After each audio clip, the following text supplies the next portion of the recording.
This is the Dhammapada, 423 teachings from the Buddha, spoken slowly, without urgency. Get comfortable, listen straight through, or return across many nights, whichever feels right. These words have waited 2,500 years. They'll wait for you too. 25 centuries ago, a prince named Siddhartha left everything, not because he hated his life, because something in him knew there had to be more than pleasure and distraction. He sat beneath a tree and refused to move until he understood why we suffer. One morning, as the star appeared, he saw it clearly. The insight wasn't complicated. We suffer because we want things to stay the same, but nothing does. We suffer because we cling to what feels good and push away what doesn't. We suffer because we believe we're separate from everything else.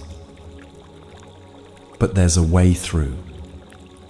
The Dhammapada, the path of truth, is what his students remembered. Not philosophy, not rules, just clear seeing. These verses were meant to be heard, not analyzed, to settle into you like rain into earth. No belief required, no particular background needed. Just listen.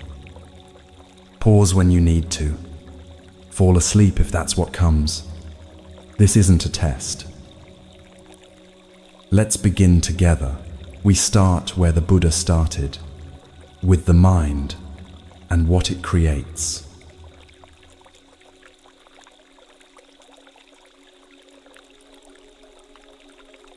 Picture two gardens side by side. Same soil, same sunlight, same rain. In one, someone plants seeds of kindness, small words of encouragement, moments of patience, helping hands. In the other, someone plants complaints, resentments, the sharp pleasure of being right. By summer's end, one garden feeds everyone who passes. The other chokes itself with thorns. The Buddha said, "We are what we think. Everything we are arises with our thoughts. With our thoughts, we make the world." Not, you become what you think, someday, eventually, if you're good enough. No, you are what you think, right now. The thought creates the reality before the action even happens. There was a commuter in a city not unlike yours. Every morning, same train, same faces, same irritation at the crowding and delays. He'd think, these people are in my way. Why can't they move faster? I shouldn't have to deal with this. And every morning his jaw would tighten, his chest would constrict, and he'd arrive at work already exhausted from a battle no one else was fighting. One Tuesday, nothing special about it, he had a different thought. Just, we're all trying to get somewhere. That's it. We're all trying to get somewhere. The train was just as crowded. The delays were just as long. But he arrived calm. His colleague asked if he'd changed medications.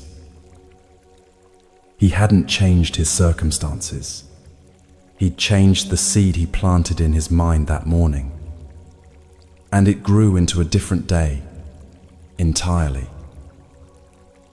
The Buddha continues, if you speak or act with a confused mind, suffering follows you, like the wheel of a cart follows the ox that pulls it.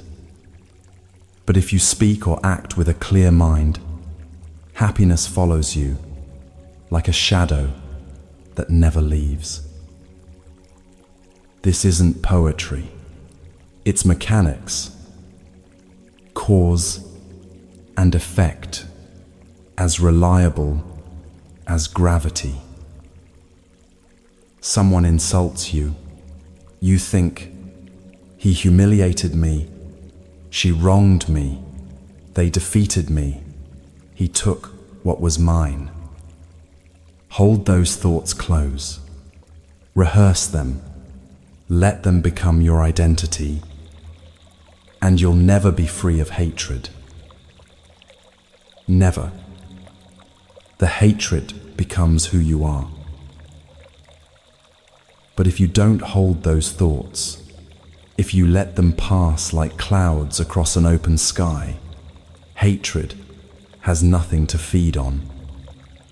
It dies of starvation. Hatred never ends through hatred. Hatred ends through love. This is the ancient law, and it hasn't changed. Not because love is nicer or more spiritual, because hatred perpetuates itself, and love doesn't. You can see it in families, in nations, in the comment sections of the internet. Someone must stop returning blow for blow, or the violence never ends. Most people don't know this. They live in the world, quarreling endlessly, thinking winning the argument matters. But those who know this truth don't quarrel, not because they're weak, because they're awake. Every hour of every day, you face this fork in the path. Someone cuts you off in traffic. Which seed do you plant? Your child spills milk for the third time. Which seed? The news fills you with rage at injustice. Which seed? You're not choosing once. You're choosing constantly. And what grows in your inner garden becomes the atmosphere you live in. The Buddha described two types of people with stark clarity: those who live for pleasure, whose minds lack harmony, who ignore moderation in eating, who are lazy and lack energy. These are shaken by temptation, like a weak tree is shaken by wind. But those who don't chase every pleasure, whose minds are in harmony, who practice moderation, who have faith and energy, these stand firm against temptation, like a mountain stands firm against wind. Notice he didn't say, never feel pleasure, or suffer constantly to prove your worth. He said, don't live for pleasure. Don't make it your compass, your God, your reason for being. There's a difference between enjoying your morning coffee and needing your morning coffee to feel human, between appreciating comfort and demanding comfort at all times, between pleasure as a guest in your life and pleasure as a tyrant. Some people wear robes that look holy but live with impure hearts, without self-control or truth. They're not worthy of the robes, the Buddha said. But those who are free from impurity, grounded in virtue, who live with self-control and truth, they are worthy. It's not about the costume. It's about the seed you're actually planting when no one's watching. And once we see these two paths, one that leads to suffering, one that leads away from it, the question becomes, how do we stay awake enough to choose?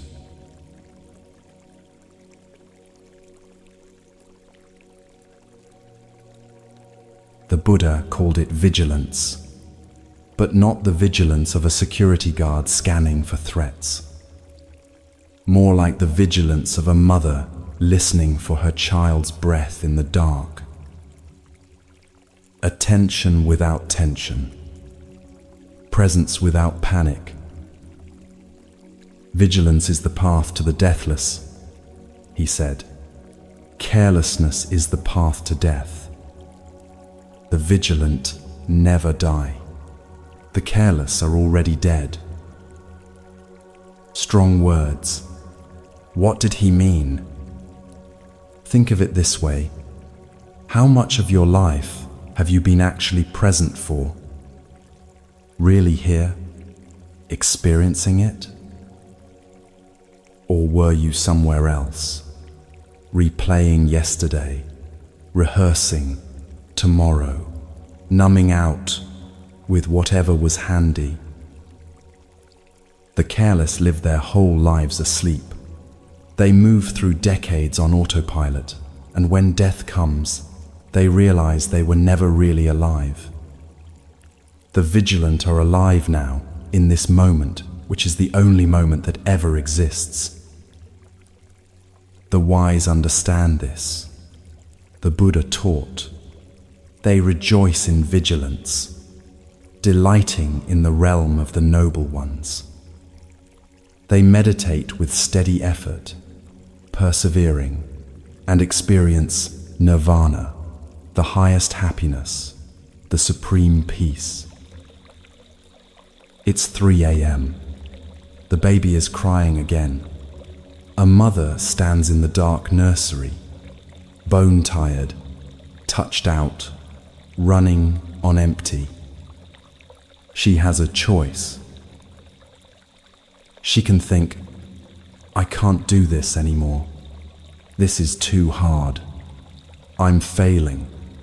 Other mothers don't struggle like this, and spiral into despair. Or she can think, this is hard right now. I'm here. We're both here.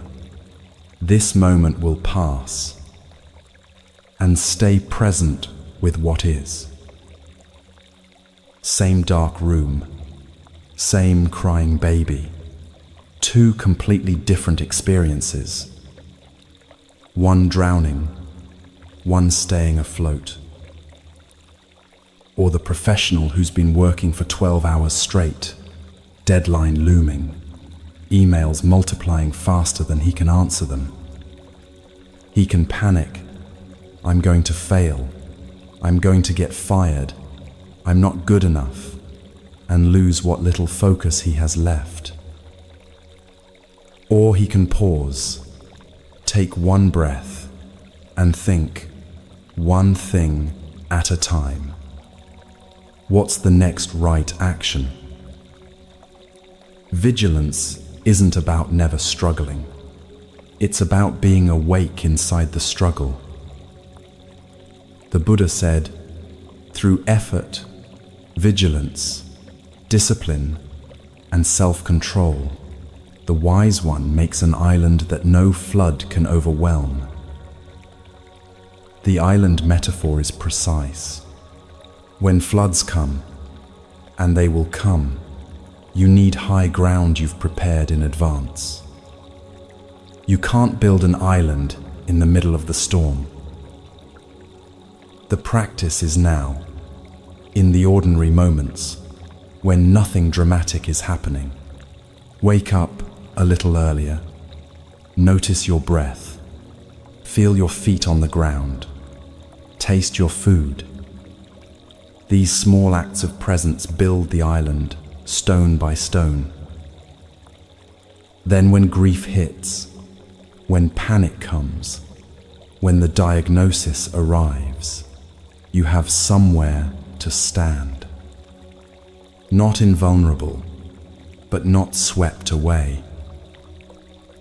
In the old stories, Indra became king of the gods through vigilance. Indra wasn't the strongest or the most talented. He was the most awake, the one who paid attention when others drifted. And that quality, simple, sustained awareness, lifted him above everyone else. What does that mean for you? It means the game isn't rigged toward the naturally gifted or the lucky. It's available to anyone willing to stay present. The gods praise vigilance, the Buddha said. They always condemn carelessness. The monk who delights in vigilance and fears carelessness advances like fire, burning through obstacles, both great and small. That image of fire is important, not destructive fire, purifying fire, the kind that burns away what doesn't serve you, leaving what's essential. The negligent will never reach awakening, the Buddha warned.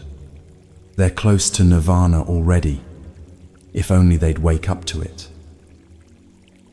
But what exactly are we watching? What requires this steady attention?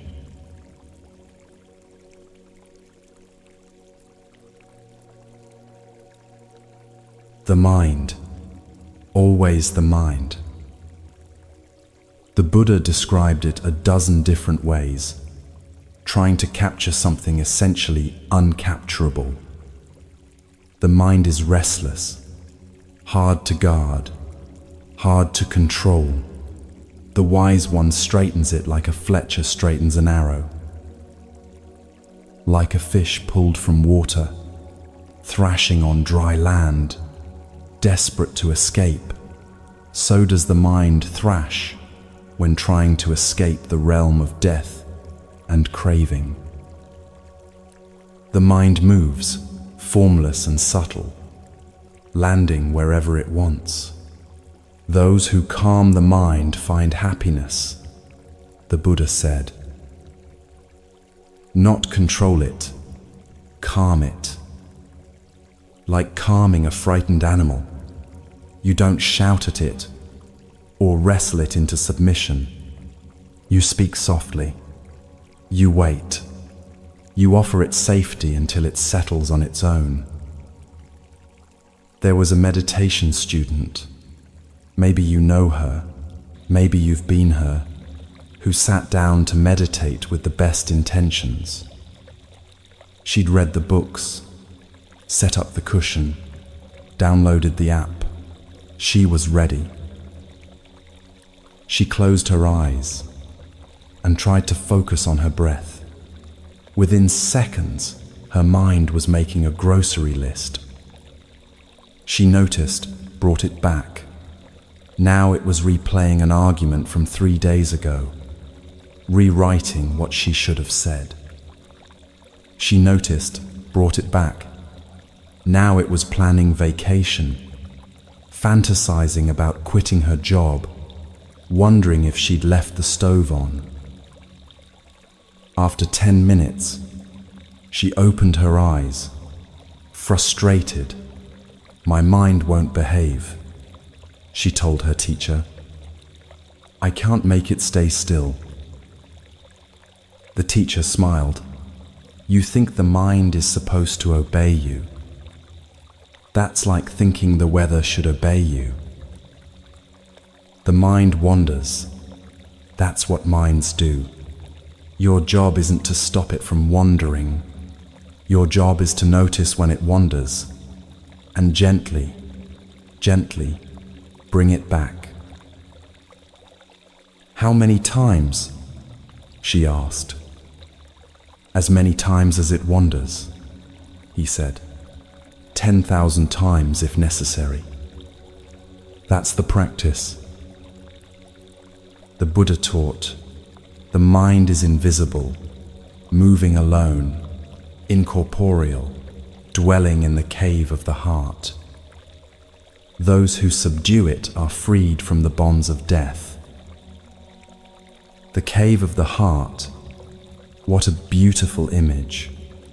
Your thoughts live there, in darkness, mostly unseen, even by you. But they run your entire life. Someone whose mind is unsteady, who doesn't know the true teaching, whose confidence wavers, their wisdom never becomes complete. But one whose mind is not flooded by desire, not afflicted by hate, who has transcended both good and evil, for that one who is awake, there is no fear. Here's what the Buddha understood. There's a gap between thought and action. A space, however tiny, where choice lives. The thought arises, I want to yell at this person. In the gap you can notice, oh, anger is here. You don't have to yell. The thought isn't the action. The thought arises, I need another drink, another cookie, another hour of scrolling. In the gap you can notice, oh, craving is here. You don't have to obey it. Guarding the mind means becoming aware of that gap and learning to live in it. Not suppressing thoughts, seeing them clearly, and choosing how to respond. Knowing this body is fragile as a clay pot, the Buddha said, make your mind like a fortress. Fight craving with wisdom's weapon. Guard what you've won and never rest. This body won't last long, he continued. Cast aside, it will lie on the ground like a useless log. Whatever harm an enemy can do to an enemy, or a hater to another hater, far worse is the harm from a wrongly directed mind. But a well-directed mind does you more good than your mother, your father, or any other relative could ever do. Because no one else can think for you. No one else can choose the seeds you plant. This work is yours alone. And this mind of ours creates everything, including the world we'll wake up to tomorrow.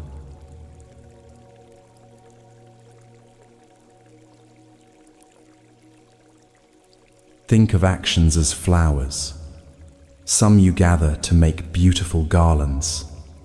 Some you plant as seeds that will bloom later. Either way, you're always choosing which flowers to cultivate.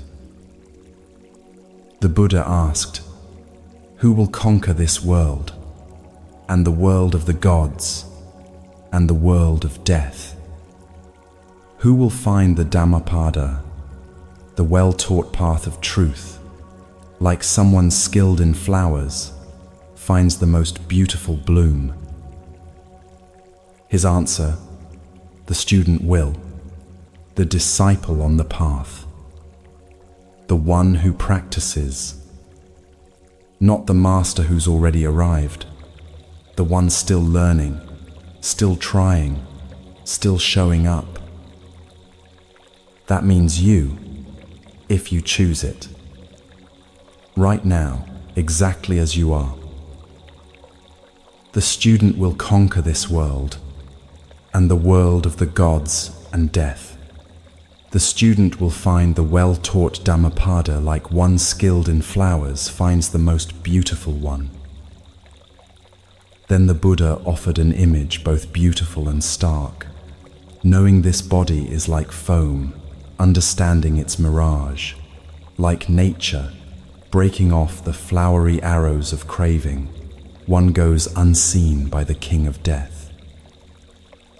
Foam on water looks substantial, but touch it and it dissolves. A mirage appears real from a distance, but walk toward it and there's nothing there. That's this body, this life. Everything we think is solid and permanent. Death sweeps away the one who gathers only the flowers of sensual pleasure, their mind distracted, like a flood sweeps away a sleeping village. How many people live this way, chasing the next pleasure, the next comfort, the next distraction, and then they're gone, having never woken up to what was actually here. Death overcomes one still longing for more, their desires unsatisfied, gathering only pleasures. But there's another way.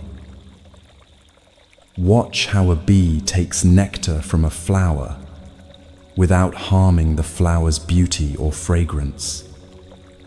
Just takes what it needs and moves on. This is how a sage moves through the world.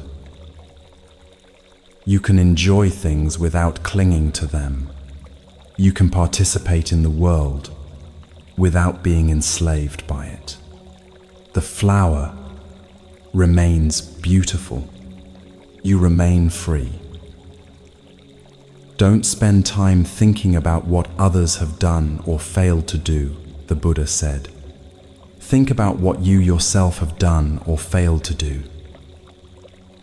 This cuts through so much suffering, the endless scorekeeping, who's better, who's worse, who got away with what. None of it matters. Your life is your life. Your actions are your responsibility. That's the whole field of play. Like a beautiful flower with color but no fragrance are the fine words of one who doesn't act on them. But like a beautiful flower with both color and fragrance are the fine words of one who does act on them. It's not about talking beautifully about compassion while being cruel, not about posting inspirational quotes while treating people terribly. The words and the actions must match, or the words are just noise. Just as someone can make many garlands from a heap of flowers, the Buddha said, so you can do much good in this life you've been given. One action at a time, one word, one thought. The garland grows. The fragrance of flowers doesn't travel against the wind. Not sandalwood, not jasmine, not any flower. But the fragrance of the good travels everywhere, even against the wind. Your reputation might not reach everywhere. Your name might be forgotten. But the actual effect of your kindness, the real impact of your presence, spreads in ways you'll never see or measure. A small kindness to a stranger, who then treats their family better, who then are gentler with their students, who then grow up to be different people. The ripples go on and on, against every wind. Better than the scent of sandalwood or jasmine, better than the scent of lotus, better than all of these is the scent of virtue. Faint is the scent of sandalwood and jasmine, but the scent of the virtuous rises to the gods, supreme among scents. Death cannot find the path of those rich in virtue, who live in vigilance, freed by perfect knowledge. Some gather flowers wisely, making their lives beautiful and useful, planting seeds that will bloom long after they're gone. Others chase pleasures that wither in their hands, scattering petals that blow away before morning.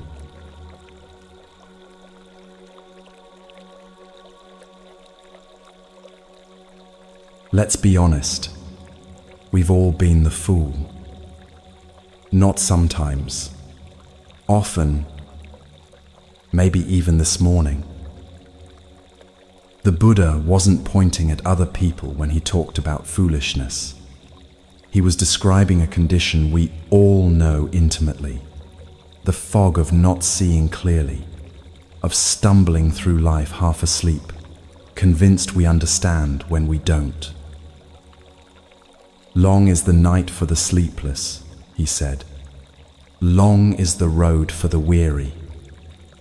Long is the cycle of birth and death for fools who don't know the true teaching. Think about a night you couldn't sleep. Maybe worry kept you up, or pain, or the neighbor's party. 3 a.m. feels like it will never end. 4 a.m. stretches into eternity. That's what the Buddha meant by a long night. Time becomes torture when you're trapped in it. The fool's whole life is like that. Everything takes longer, hurts more, leads nowhere.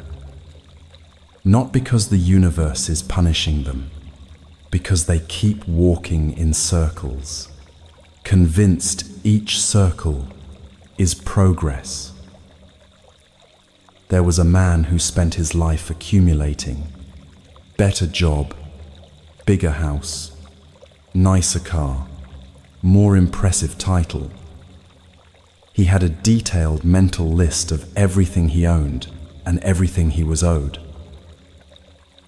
One day, sitting in his expensive office, he had a thought that stopped him cold. I don't own any of this. It owns me. The house he was so proud of, he worked 60-hour weeks to pay for it and barely spent time there. The title on his business card, it consumed his health and his relationships. His children, he thought of them as his, but they were growing up with or without his attention. And then the deeper realization, he didn't even own himself. His thoughts ran him, his habits controlled him, his fears decided everything. He was a passenger in his own life, convinced he was driving.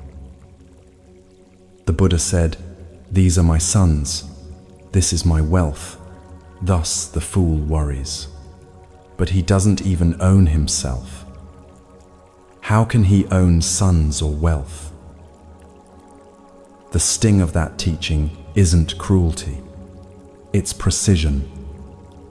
We spend our lives anxious about things we can't actually possess. People, objects, outcomes, time itself. And in that anxiety, we miss what's actually here. If a fool recognizes his foolishness, the Buddha taught, he is wise at least to that extent. But a fool who thinks himself wise, that fool is truly a fool.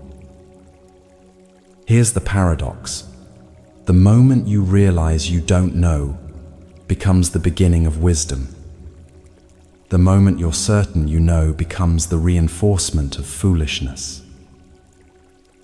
Even if a fool lives with a wise person their whole life, they don't understand the teaching any more than a spoon understands the taste of soup. That image is so specific. The spoon sits in the soup.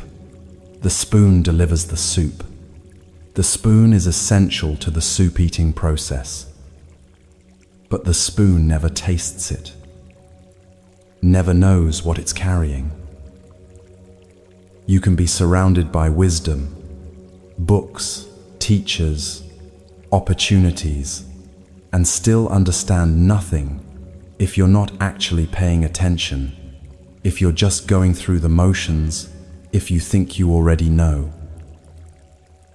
The fool who imagines he is wise lives with himself as his own enemy, the Buddha said, always doing harmful things that eventually bear bitter fruit. Watch how that works. Someone lies because it's easier than telling the truth. The lie works, so they lie again. Small lies become bigger lies. Eventually, the whole structure of their life rests on fabrication, and they can't remember what's real anymore. Or someone uses anger as a weapon because it gets results. People back down when you rage. It feels like power, until everyone who loves you learns to stay away, and you're powerful and alone. An action isn't good, the Buddha said, if you have to regret it afterward, if its fruit is tears and remorse. An action is good if you don't regret it afterward, if its fruit is joy and happiness. Simple test. How do you feel the next morning? Not in the moment of impulse, the next day, the next week, when the consequences arrive.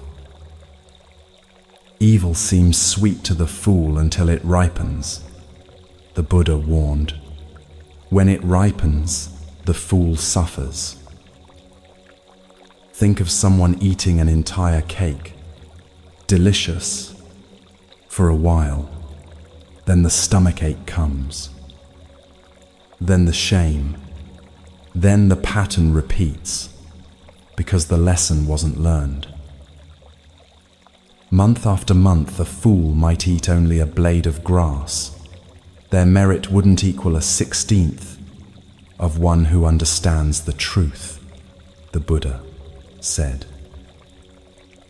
Harsh, but he's making a point about effectiveness, not value. You can suffer elaborately, perform extreme austerities, make dramatic gestures, and still be walking in circles if you don't actually understand what you're doing or why. A harmful action doesn't immediately bear fruit, the Buddha taught. Like milk doesn't curdle instantly. It follows the fool, burning like a fire covered with ashes. That's the dangerous part, the delay between action and consequence. Do something harmful and nothing bad happens right away, so you think you got away with it. You do it again, still nothing. The fire is burning underneath the whole time, invisible, until suddenly everything's ablaze and you can't remember how it started. The Buddha described the fool's relationship with knowledge almost tenderly. Whatever knowledge a fool acquires, it only harms him, destroying whatever good qualities he has, splitting his head open. Meaning, a fool uses knowledge as a weapon against himself, gets just enough information to be dangerous, just enough skill to create bigger problems, just enough confidence to make catastrophic decisions. The fool suffers not knowing, suffers in the wanting, the grasping, the endless search for something to fill, the emptiness that can't be filled from outside. The wise see differently.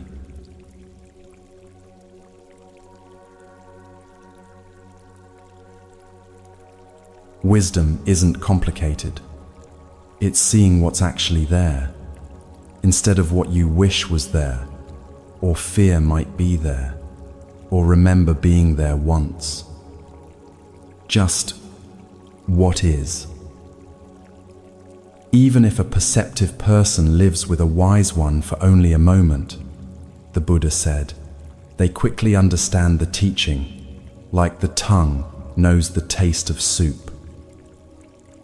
The tongue doesn't need convincing. It doesn't need to study the soup's recipe or history. It just tastes.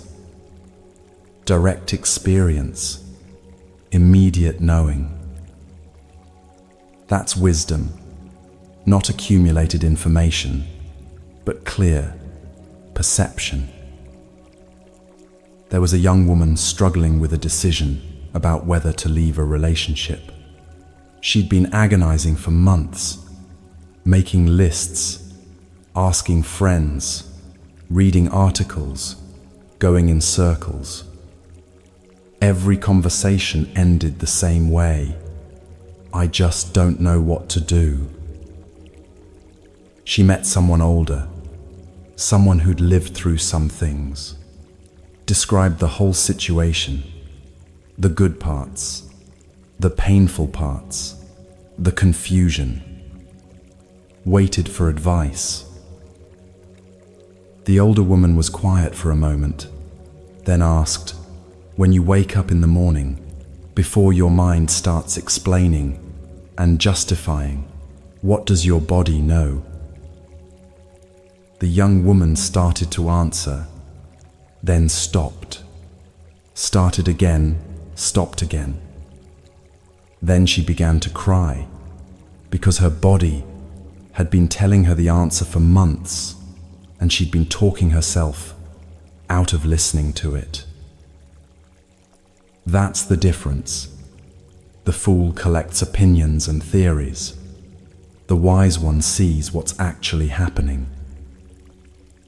The Buddha said, as rain pours through a poorly thatched roof, so passion pours through an untrained mind. As rain doesn't pour through a well-thatched roof, so passion doesn't pour through a well-trained mind. A well-trained mind isn't one that knows a lot of facts. It's one that can see clearly without being overwhelmed by what it sees. Can feel anger without becoming anger. Can notice fear without being ruled by fear. The wise person is unshaken by praise or blame, the Buddha taught, like a solid rock is unshaken by the wind.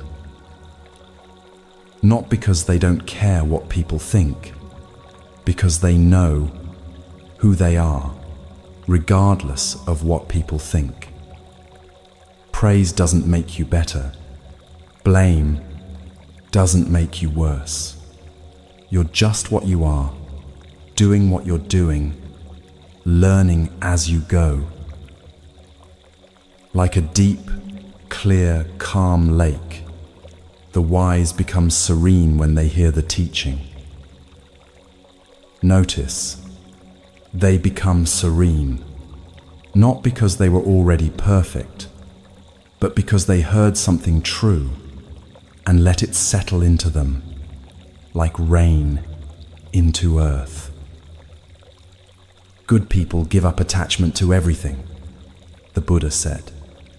They don't chatter about what they crave, touched by happiness or pain. They remain even. That doesn't mean not feeling. It means not being tossed around by every feeling like a leaf in wind. You can feel grief without drowning in it. You can feel joy without clinging to it desperately, terrified it will leave. The wise don't seek children, wealth, or power for themselves or others, the Buddha taught. They don't prosper through wrongdoing. They are virtuous, wise, and righteous. This isn't about having nothing. It's about not defining yourself by what you have, not sacrificing your integrity to get more. not measuring your worth by your accumulation. Few cross to the far shore, the Buddha said. Most people just run up and down this shore. But those who follow the well-taught teaching cross over, beyond death's realm. Two shores, the one we know and the one we can barely imagine. Most people spend their whole lives on familiar ground, running faster and faster, thinking speed equals progress, never realizing there's another shore entirely, where different rules apply. Leaving the dark path behind and cultivating the bright, the wise leave home for the homeless state, seeking joy in detachment where pleasure is hard to find. Homelessness here doesn't mean living under a bridge. It means not being defined by your circumstances, not needing everything arranged just right to be okay, not carrying your identity like a house you're trapped inside. Free from possessions and desires, cleaning away the stains of the mind, these people shine with pure radiance, enjoying even in this life the deathless freedom of nirvana. The wise create islands through clear seeing, through not lying to themselves, through paying attention. Solid ground that holds when everything else is flooding. But what holds them there, on those islands they've built? What keeps them from drifting back to the familiar shore, back to the old patterns, back to sleep?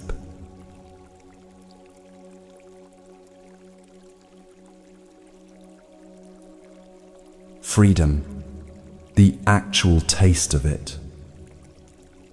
The Buddha describes someone who has completed the journey, who has no more sorrow, who is completely free, who has broken all bonds.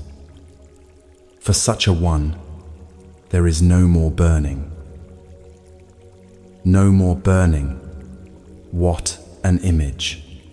Think of how much of ordinary life is a kind of fever. The fever of wanting, of comparing, of never having enough, of always being slightly dissatisfied, of needing things to be different than they are. That fever just stops. Not because you've achieved everything you wanted, because you've stopped needing achievement to feel okay. You've arrived home, and home was here all along. The mindful are always striving, the Buddha said. They don't delight in settling down. Like swans leaving a lake, they abandon home after home. There was a swan that lived on a small pond for years. Good pond, plenty of food, safe from predators. One morning in autumn, something shifted. The air changed. Something in the swan's body knew, time to go. It didn't hate the pond, wasn't running from danger, just the season had changed, and staying would mean dying. So it flew. That's the freedom the Buddha described. Not escaping from something, but moving toward what's actually happening, what's actually needed, what's actually true. Not weighed down by the past or anxious about the future. Just responding clearly to what is. Those who have no accumulation, who eat with full understanding, whose range is the freedom of emptiness without signs, their path is as hard to trace as that of birds through the sky. Birds don't leave footprints in air. You can't track where they've been. That's what happens when you stop clinging. You move through life without creating the heavy tracks of, I did this, I deserve that, remember when what about me? Someone whose passions are stilled, who is free from clinging to food, whose range is emptiness and freedom. Their path is hard to trace, like birds in the sky.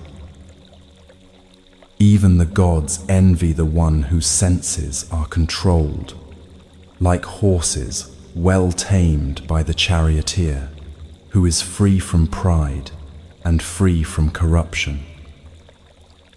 Free from corruption doesn't mean never making mistakes. It means not being rotted from the inside by resentment, greed, self-deception, all the ways we slowly poison ourselves. Steady as the earth, reliable as a pillar, clear as a lake without mud, for such a one, there is no more wandering in the cycle of suffering. Their mind is at peace, their speech is at peace, their actions are at peace, freed by right knowledge, completely calm.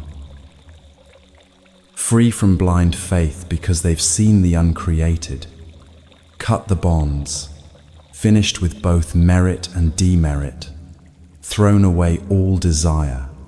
That person is greatest among people. This freedom seems far away when you're in the thick of struggle, when your mind is racing and your heart is tight and everything feels like too much. It seems like something only saints achieve, only after decades of practice, only if you're special somehow. But even one moment of actually being present, not thinking about being present, but actually here, shows you what's possible. One moment of not needing anything to be different, one moment of enough. That moment is the door. You can walk through it anytime you remember it's there.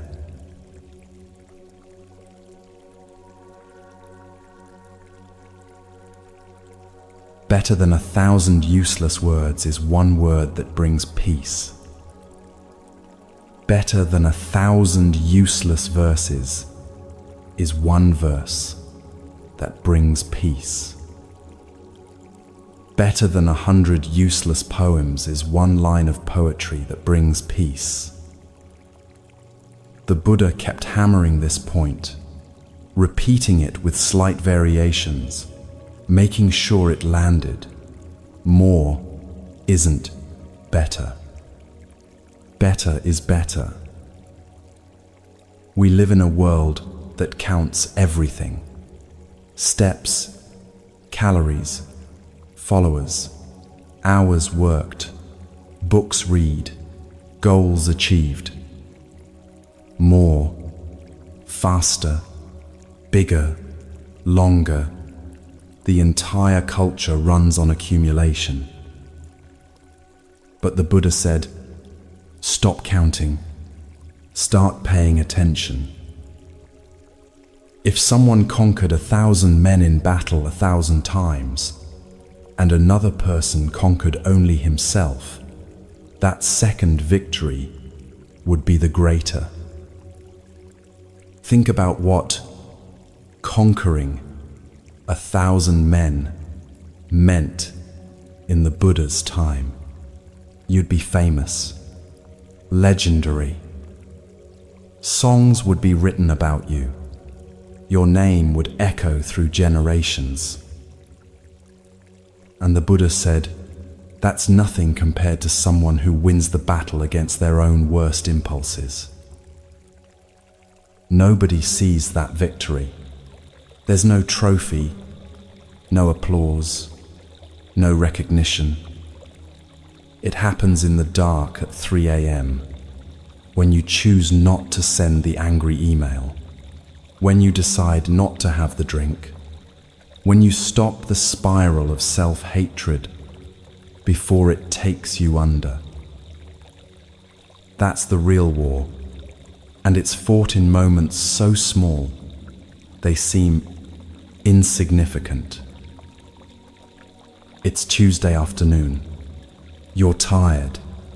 Someone says something dismissive in a meeting, and you feel the heat rise in your chest. Your mind instantly scripts the cutting response, the perfect comeback that will put them in their place. Old you would have said it, would have enjoyed the flash of power, the momentary satisfaction of winning, then spent the rest of the day feeling slightly sick, replaying it, justifying it, wondering if you went too far. New you, the one who's learning to conquer yourself, takes a breath, feels the urge, doesn't act on it, says something neutral or says nothing at all. Nobody notices. Nobody congratulates you, but you just won a battle that matters more than any external victory. Greater than defeating yourself in battle, the Buddha said, is defeating yourself. Neither gods nor demigods, neither death nor the forces of corruption can turn that victory into defeat. Because once you've tasted the freedom of not being controlled by every impulse, every fear, every craving, no one can take that from you. External circumstances can change. You can lose money, status, relationships. But the capacity to choose your response, that's yours. Month after month, someone might make offerings for 100 years. The Buddha taught. But if they honored a self-conquered person for even a moment, that brief honor would be worth more than 100 years of offerings. Or 100 years of tending the sacred fire in the forest, less valuable than a moment of reverence for someone who's won the inner battle. Why? Because the self-conquered person shows you what's actually possible. They're proof that you don't have to be swept along by every thought and feeling, that there's another way to be human. When you meet someone like that, truly meet them, not just see them from a distance, something shifts. You realize the prison you've been living in wasn't locked from the outside. And whoever honors the worthy ones gains 4 blessings. The Buddha said, long life, beauty, happiness, and strength. Not magic, natural consequence.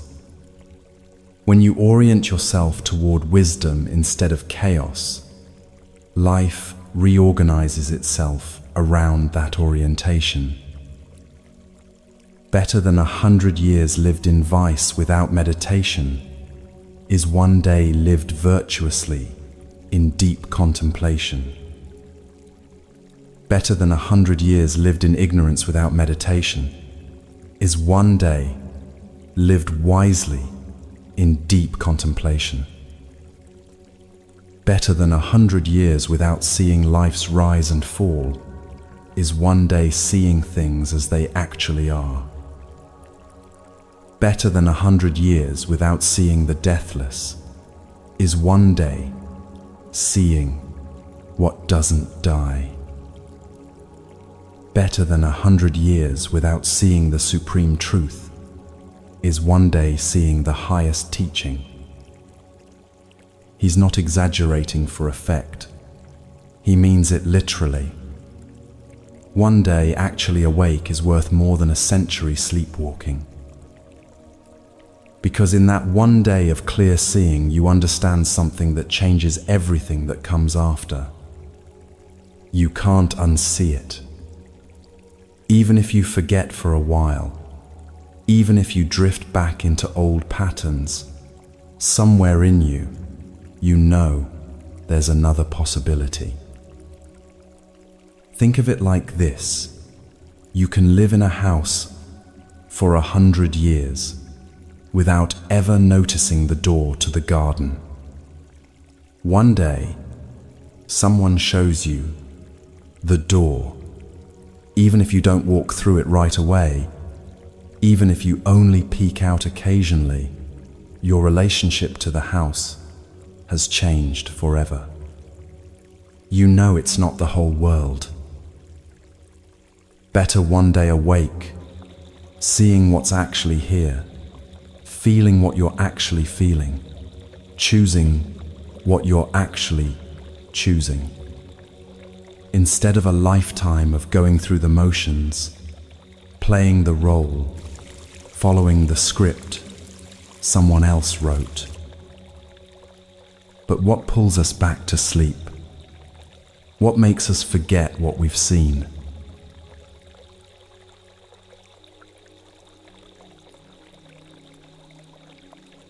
The Buddha said, "Hasten to do good.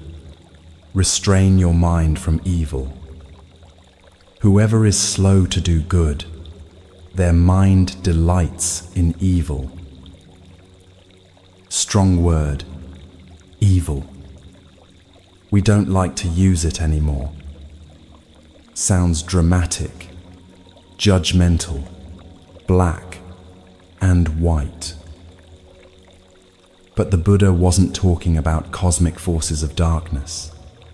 He was talking about the daily tendency toward harm, harming yourself, harming others, harming the moment you're in by not being present to it. Evil, in his vocabulary, is whatever increases suffering. Good is whatever decreases it. Not complicated. If you do something harmful, don't repeat it, the Buddha said. Don't find pleasure in it. The accumulation of harmful actions leads to pain. If you do something good, repeat it. Take joy in it. The accumulation of good actions leads to happiness. Like filling a water jar drop by drop. You can fill it with poison or with clean water, one drop at a time. Either way, the jar fills. There was someone who thought, my small kindnesses don't matter. I'm not saving the world. I'm not curing diseases or ending wars. I just help my elderly neighbor with groceries sometimes. I let people merge in traffic. I'm patient with the new person at work who keeps asking questions. What difference does any of that make in the grand scheme of things? Here's what they didn't see. The neighbor who feels less alone because someone checks on her. The driver who arrives home less stressed because someone let them in. The new employee who doesn't quit in the first week because someone made them feel welcome. And those people carry that forward in ways you'll never track. The neighbor volunteers at the community center. The driver is gentler with their kids that evening. The employee becomes the patient one for the next new person. Small acts don't stay small. They multiply in directions you can't see. Don't dismiss wrongdoing, thinking, it's just a small thing. It won't affect me. Just as a water jar fills with drops of water, so the fool fills himself with evil, little by little. Don't dismiss good deeds, thinking, it's just a small thing, it won't affect me. Just as a water jar fills with drops of water, so the wise person fills themselves with good, little by little. Karma isn't punishment from the universe. It's cause and effect. Fire burns. That's not personal.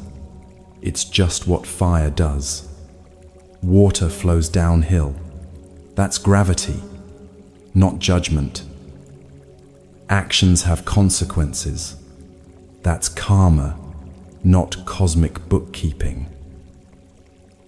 You lie, people stop trusting you, not because the universe is keeping score, but because that's how trust works. You're consistently kind. People feel safe around you. That's not a reward. It's a result. Someone might do wrong and not feel the result immediately. The Buddha taught, just as fresh milk doesn't curdle at once, but it follows them, burning like fire covered by ashes. The delay is what makes it tricky. Do something harmful, and nothing bad happens right away, so you think you got away with it.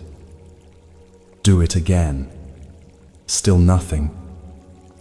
The consequences are building underneath, invisible, like a fire, smoldering in a compost pile.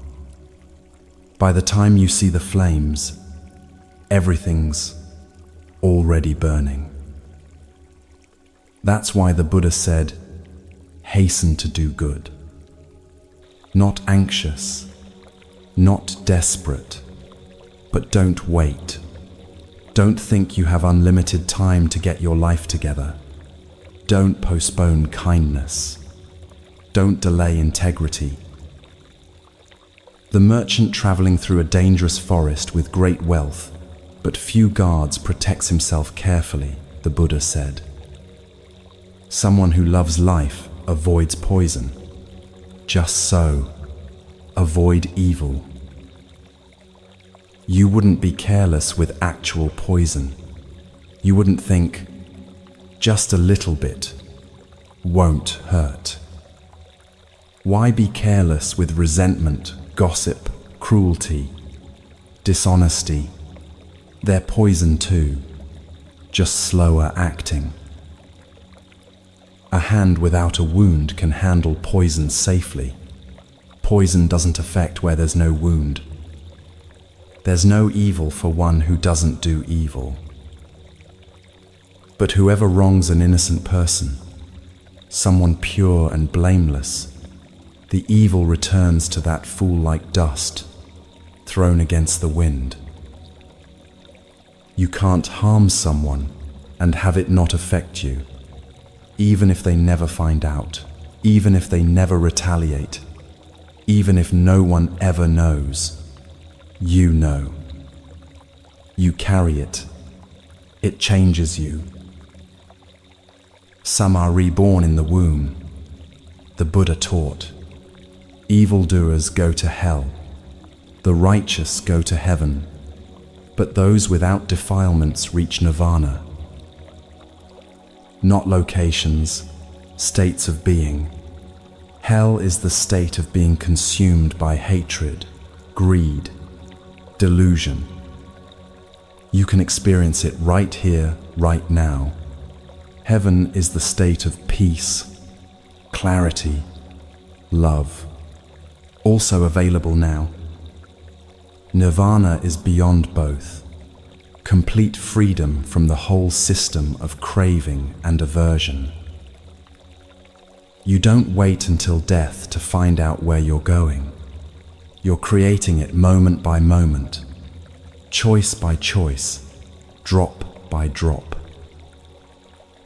There's no hiding from your own actions, the Buddha said. Not in the sky, not in the ocean's depths, not in a mountain cave. Nowhere in the world can you escape the results of your deeds. And nowhere in the world can you hide from death either. Not in the sky, not in the ocean's depths, not in a mountain cave. Death finds everyone. So the question isn't whether you'll face consequences or whether you'll die. Both are certain. The question is, what are you doing with the time you have? What are you filling the jar with? What traces are you leaving? Good and evil leave traces in your mind, in your body, in the way you move through the world. They shape you from the inside out, making you into someone who either adds to the suffering or helps relieve it. But both the person who does good and the person who does harm must eventually face the same fundamental fact of existence.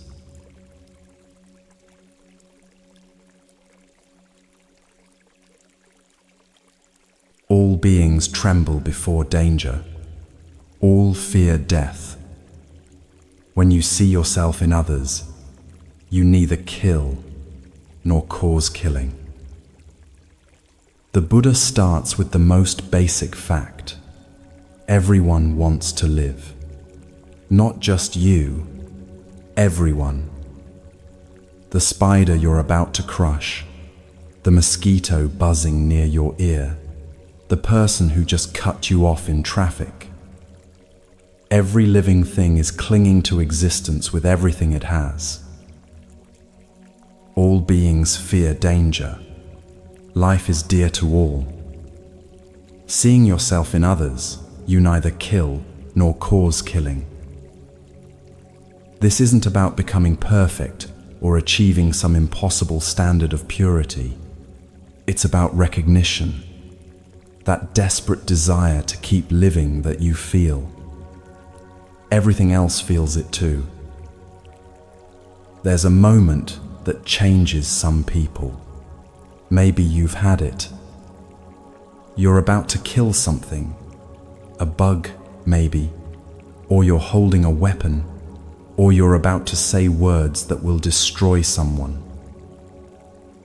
And you pause, just for a second.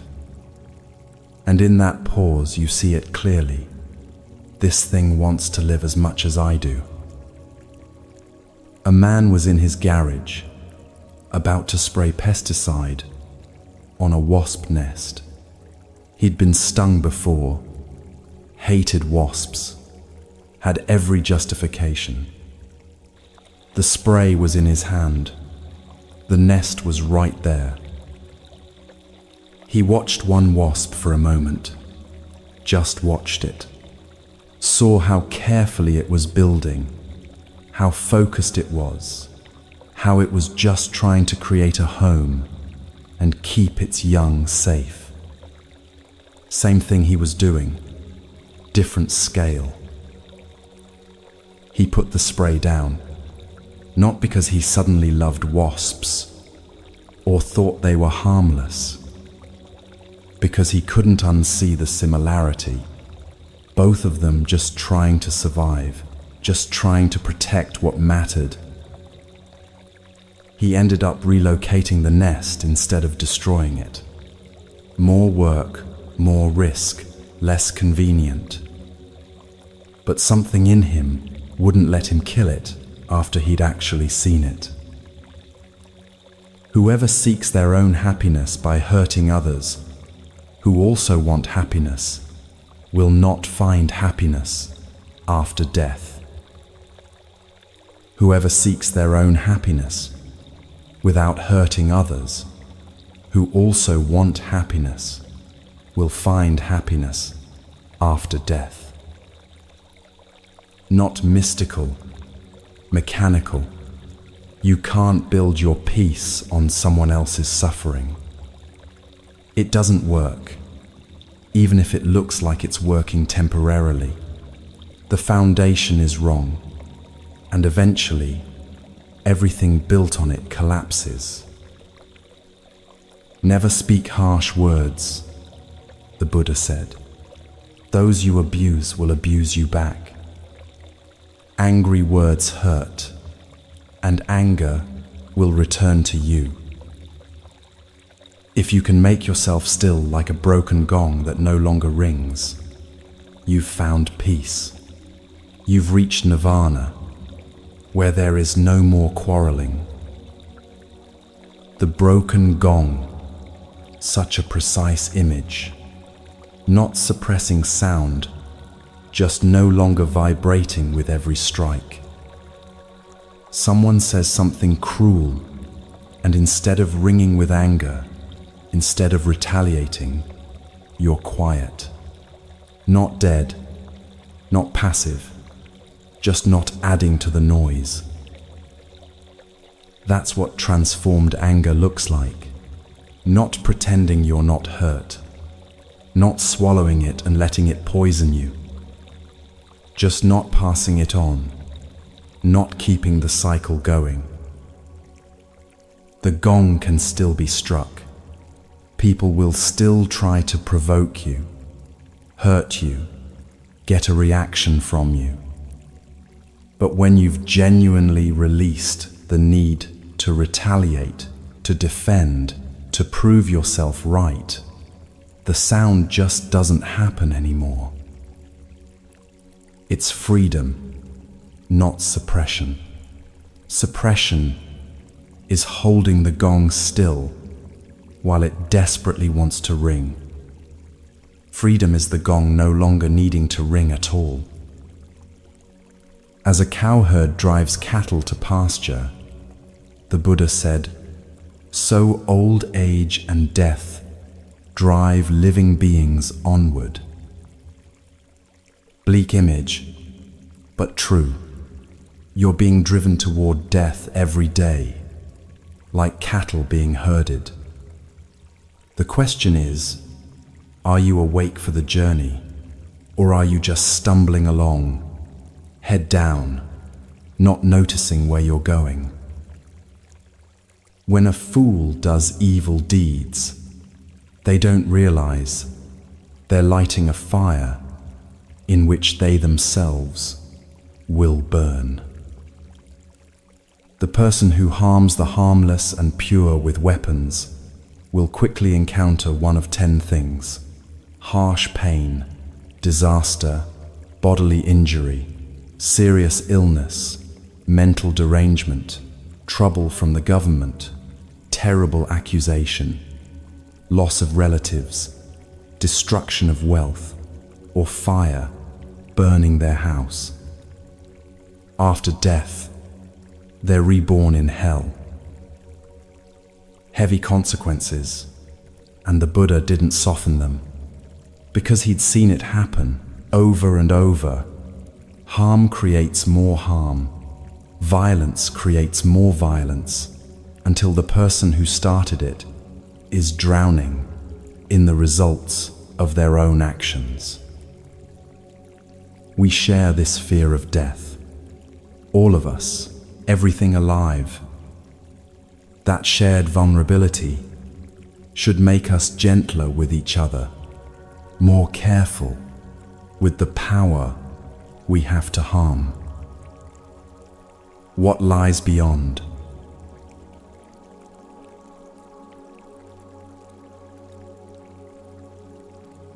Look at this body, the Buddha said. A painted puppet with joints and hinges, plastered together, subject to disease, full of thoughts that never last.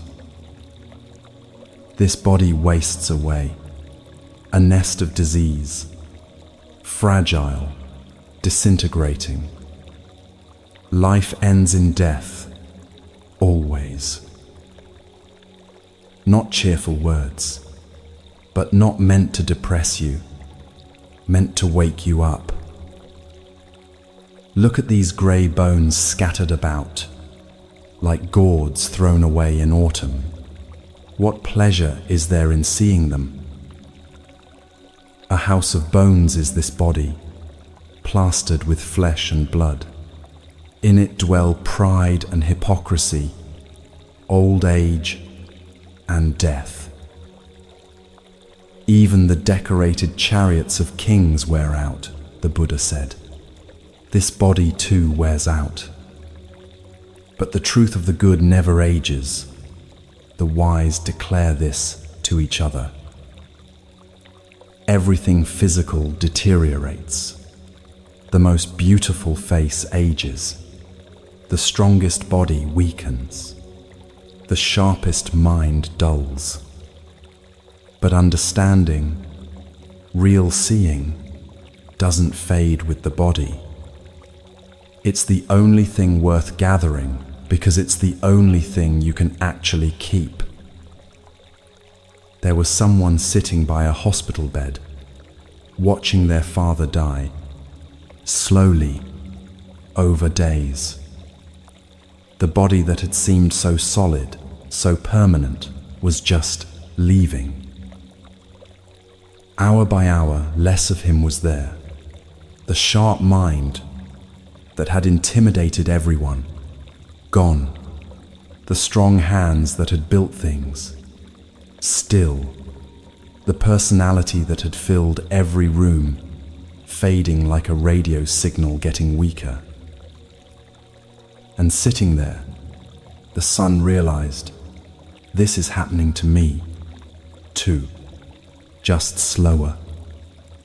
Every single thing I think is solid and permanent is dissolving, right now, just too slowly to see.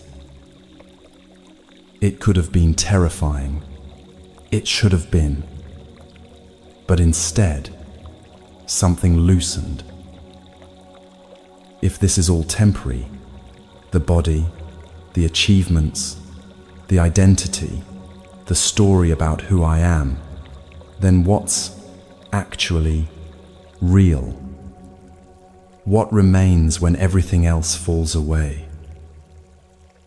The question itself was a door opening.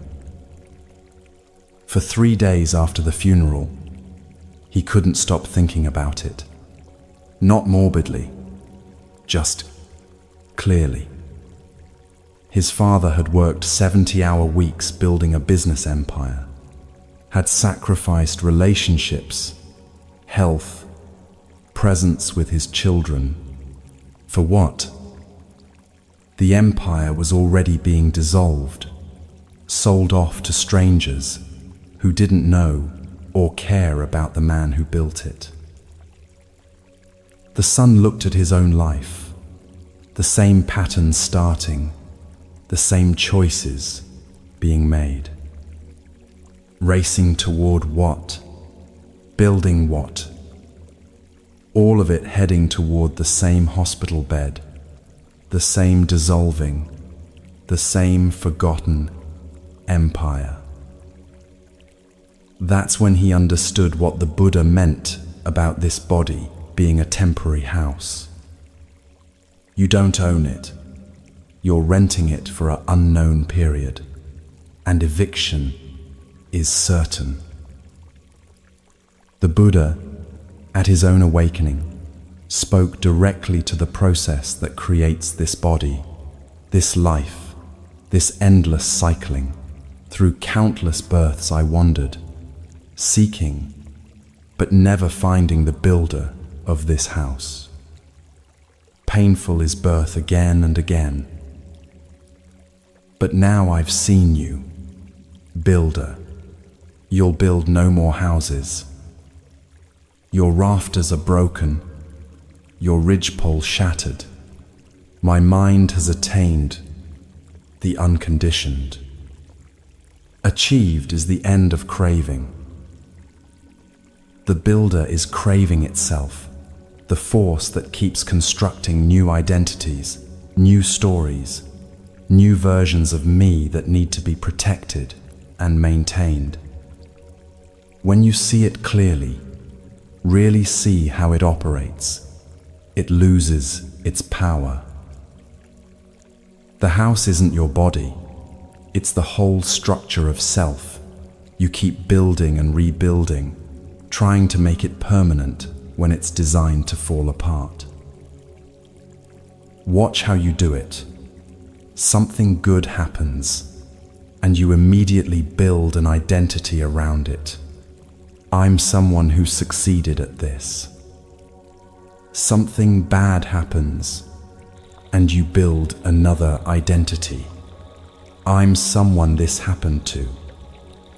Each experience becomes another room in the house, another story to maintain. The Buddha's victory wasn't in destroying the house. It was in seeing the builder and saying, "Stop. No more construction. I see what you're doing and I'm not participating anymore." Those who don't live the spiritual life when young, who don't gather treasure while they can, later waste away like old herons beside a fishless lake. Those who don't live the spiritual life when young, who don't gather treasure while they can, lie around like worn-out bows, sighing about the past. The treasure isn't money or accomplishments. It's clarity. It's seeing truly. It's freedom from the illusions that make you suffer. And you can gather it at any age, any moment. But waiting doesn't make it easier. The old heron by the empty lake, the broken bow lamenting better days. These are images of people who postponed their real lives until it was too late.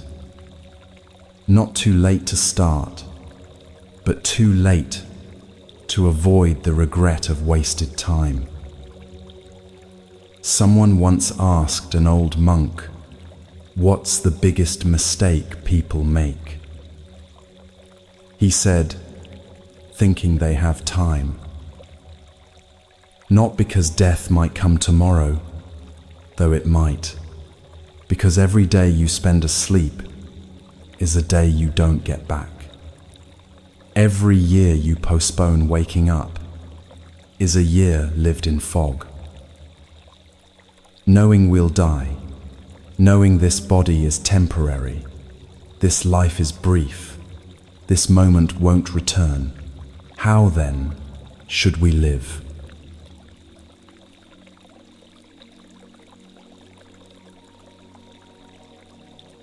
If you hold yourself dear, the Buddha said, guard yourself well.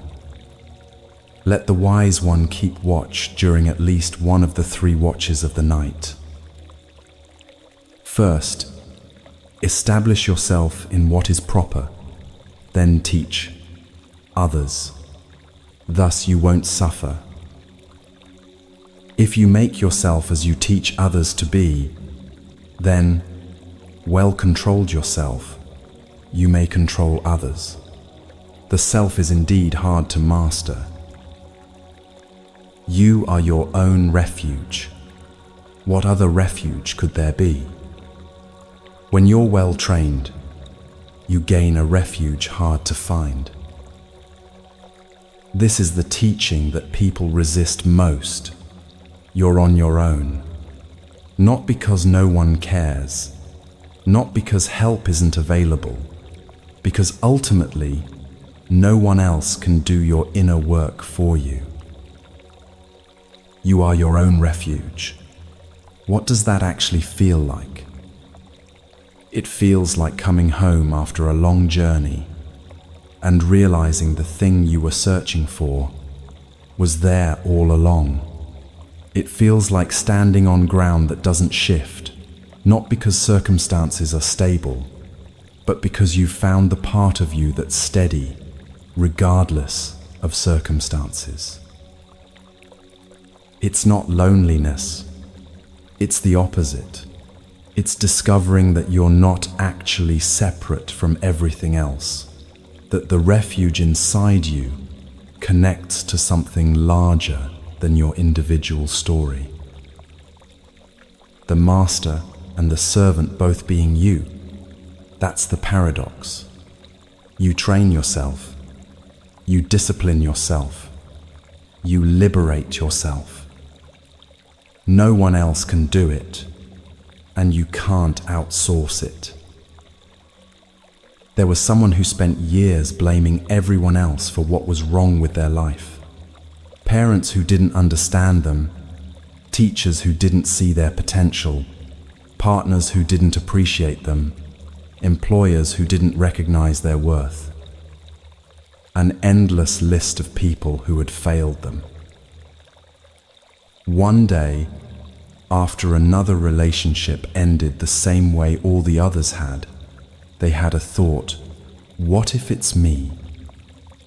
Not, I'm terrible, or I'm worthless.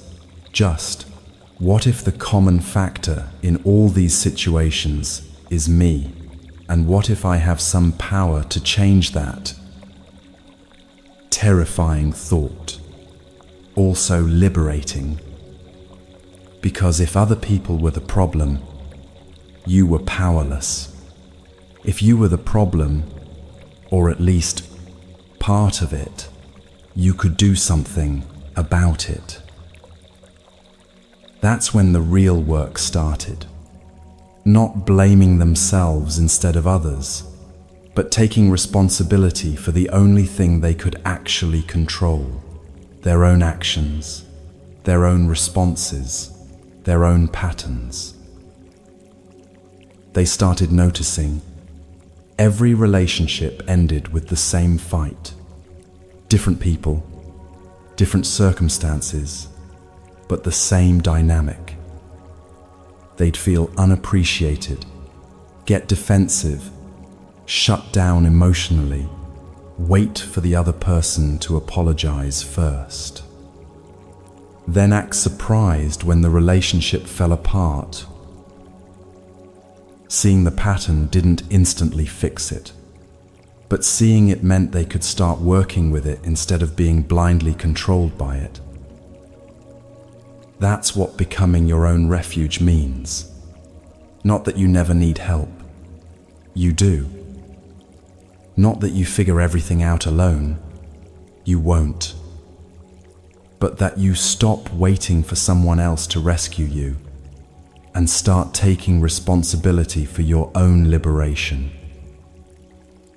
By oneself is evil done, the Buddha taught. By oneself is one defiled. By oneself is evil left undone. By oneself is one purified. Purity and impurity depend on oneself.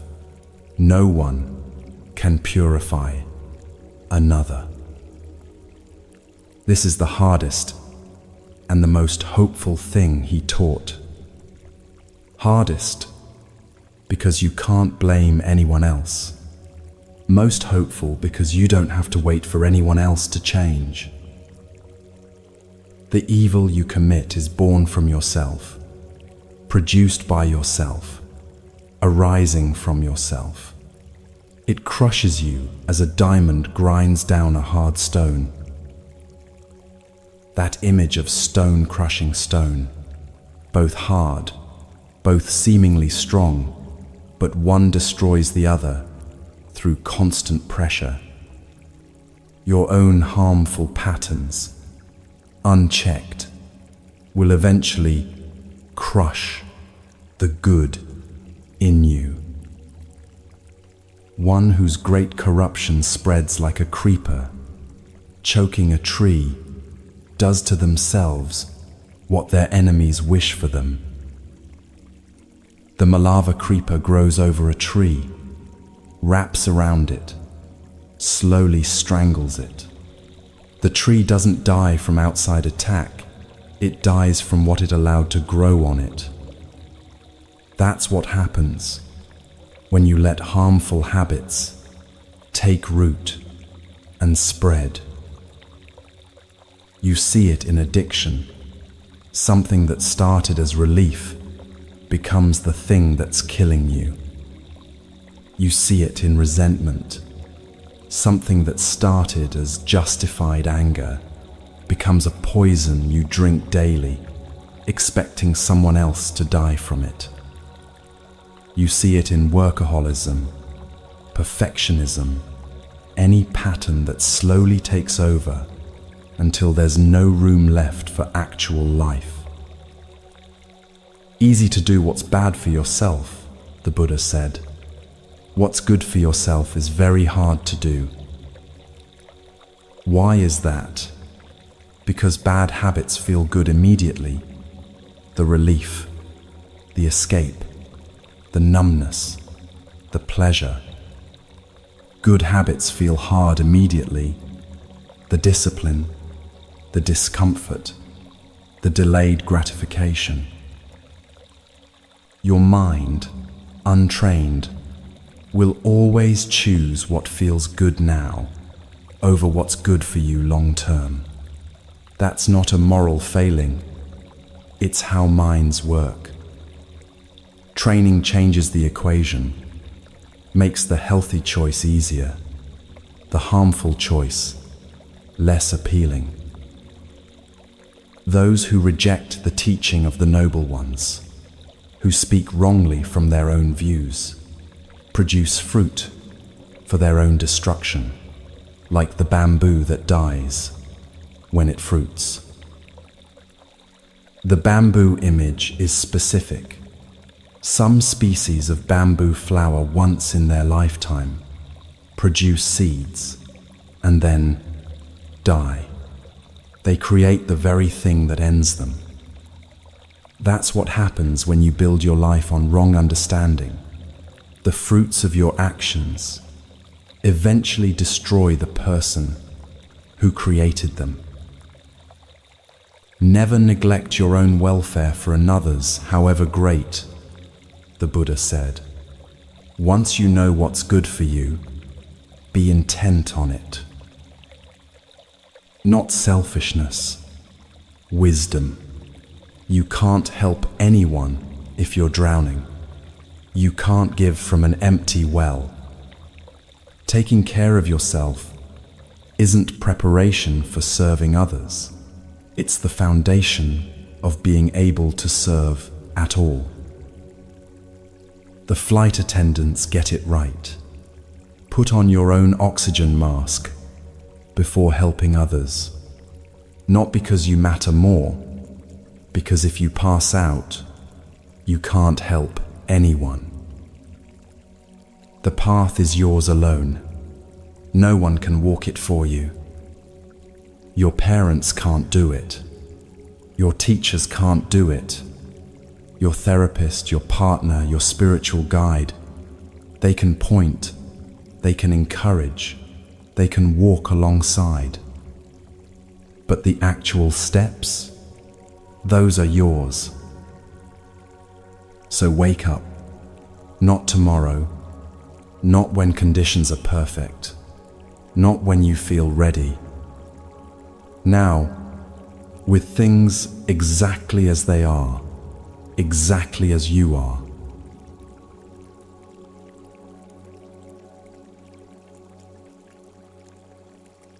Don't live carelessly, the Buddha said. Don't follow wrong ideas. Don't be attached to the world. Don't sink into it. Wake up. Practice the teaching. Those who do live joyfully, both now and in what comes after. Wake up. Practice the teaching. Don't practice wrongly. Those who practice the teaching live joyfully, both now and in what comes after. The urgency in these words isn't meant to create panic. It's meant to cut through the fog of postponement, the comfortable numbness, the endless loop of "I'll start tomorrow." Look at the world as a bubble, the Buddha said. Look at it as a mirage. Those who see the world this way aren't seen by the King of Death. A bubble, beautiful, iridescent, fascinating. Touch it, and it's gone. A mirage looks like water from a distance, but walk toward it, and there's nothing there. That's everything we think is solid. Money, status, relationships, the story we tell about who we are. Not saying these things don't exist, or don't matter, saying they're not what we think they are. They're temporary, conditional, constantly changing. Building your entire life on them is like building a house on a bubble. Come and look at this world, the Buddha said. It's like a decorated royal carriage. Fools are impressed by it, but the wise see through the show. The painted carriage, gilded, ornate, designed to impress. Everyone stops to stare at it. But it's still just wood and paint, still heading toward the same destination as every other vehicle, still subject to wear and breakdown. There was someone who spent 40 years preparing to live, not living, preparing. First, they had to finish school, then establish a career, then buy a house, then save for retirement. Always the next milestone, the next achievement, the next box to check before real life could begin. At 60, they realized, I've been waiting to start my life, and I've already lived most of it. The books they meant to read, still unread. The places they wanted to visit, still unvisited. The relationships they intended to repair, still broken. The creative work they dreamed of, still undone. All postponed for when I have time, when things settle down, when I'm ready. They weren't ready at 60 either. You're never ready. Ready is a myth we tell ourselves to justify waiting. So they started, not perfectly, not with ideal circumstances, not with unlimited time and energy. Just started with what they had, where they were. Called old friends they'd been meaning to call for years. Signed up for the painting class they'd always dismissed as frivolous. Forgave people they'd been holding grudges against. Stopped waiting for permission from some imaginary future version of themselves who had it all figured out.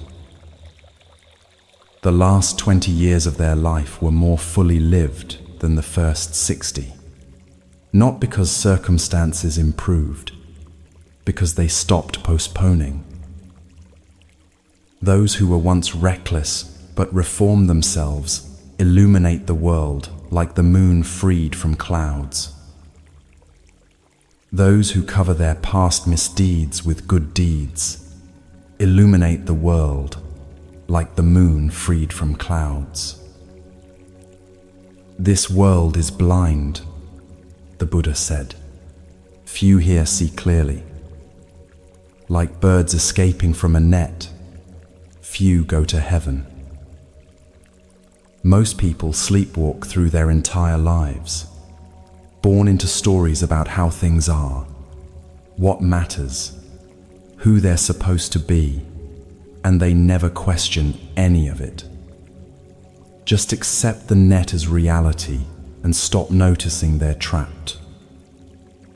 How rare to meet someone actually awake, someone not performing their life, but living it.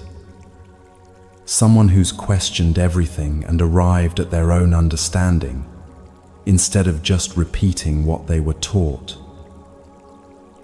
Some awaken. They become something else entirely.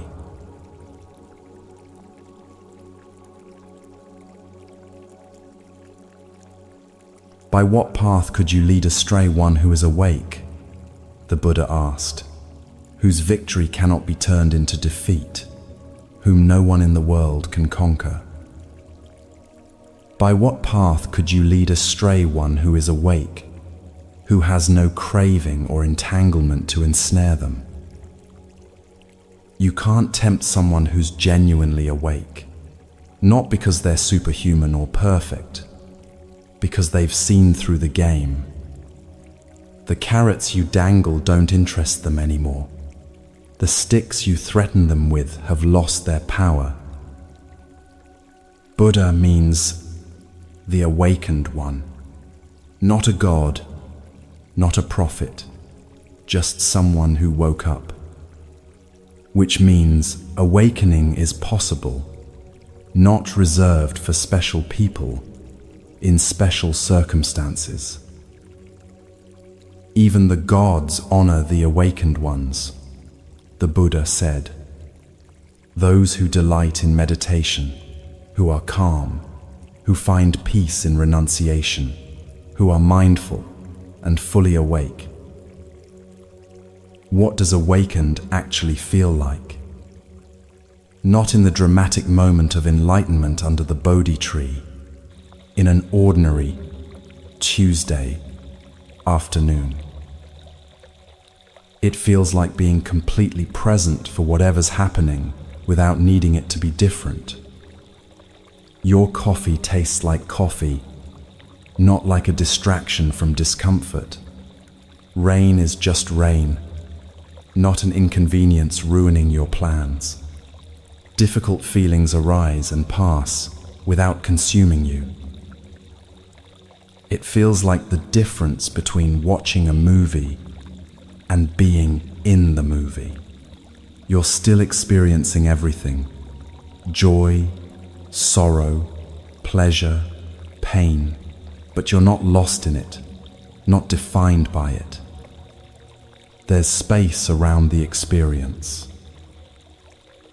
Someone described it this way: before awakening, I was always somewhere else, planning the future, replaying the past, imagining different scenarios. After awakening, I'm just here.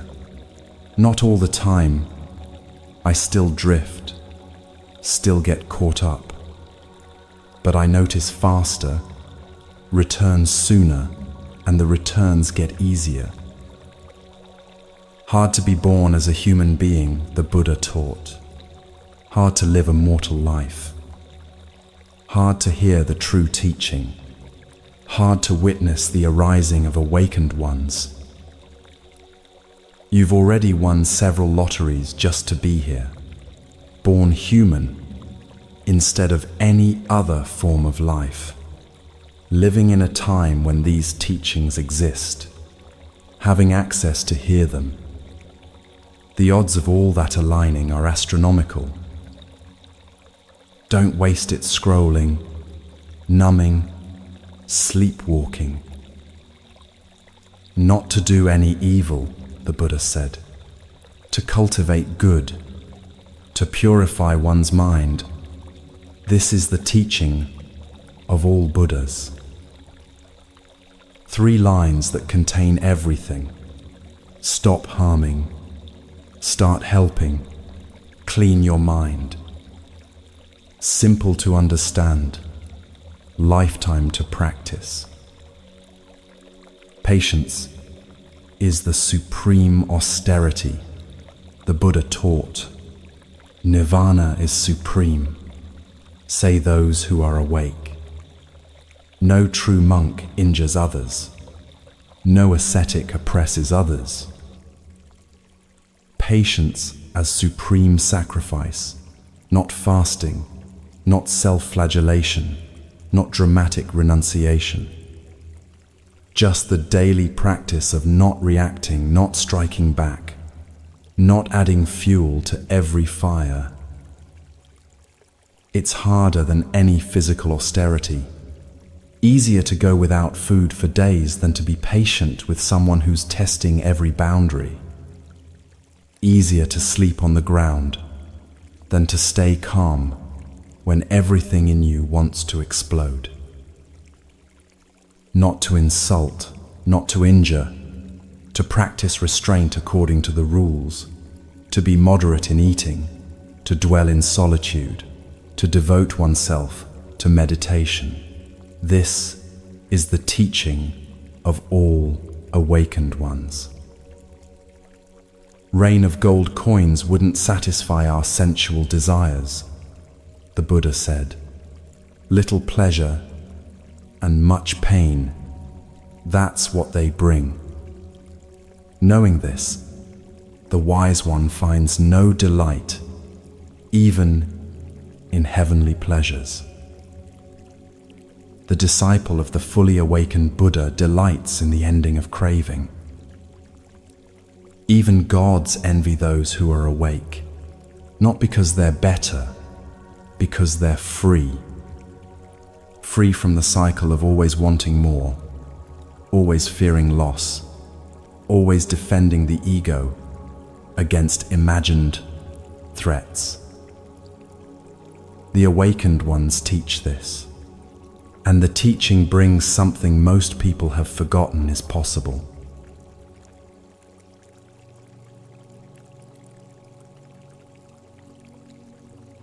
Let us live happily, without hate, among those who hate. Among hateful people, let us dwell without hate. Let us live happily, in good health, among those who are sick. Among sick people, let us dwell in good health. Let us live happily, without yearning among those who yearn.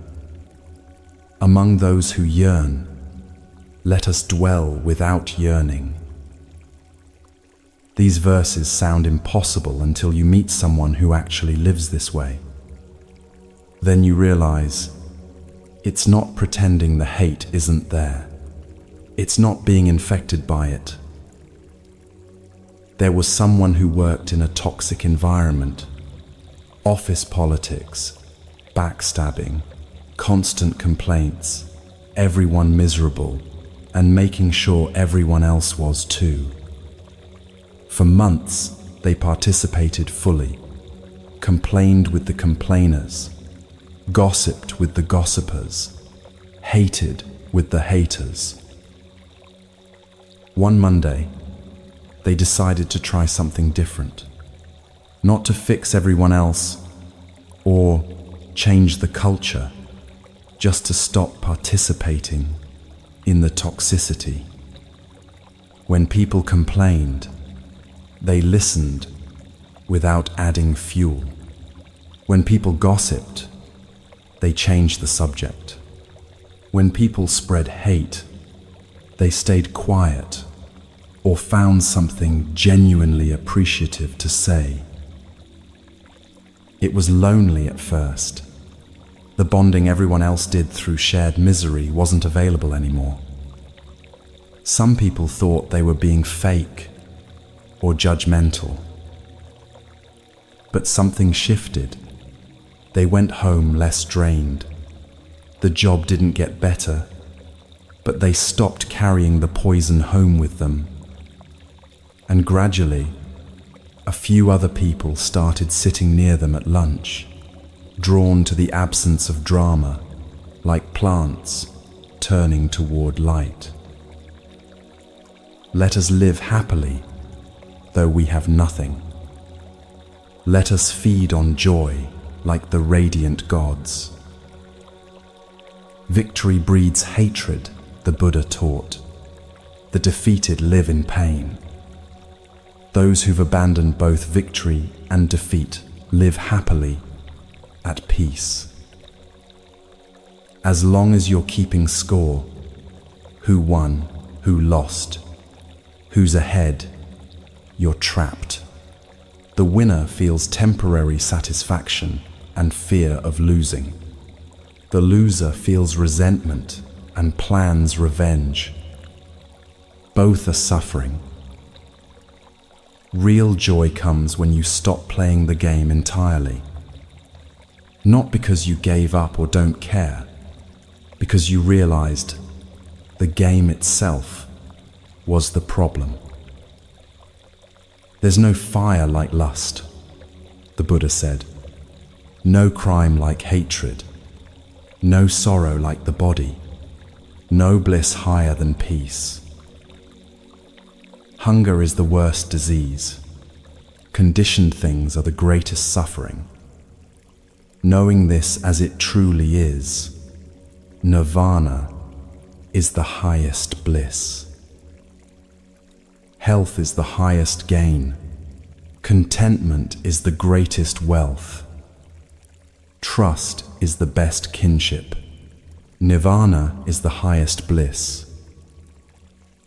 Contentment as greatest wealth.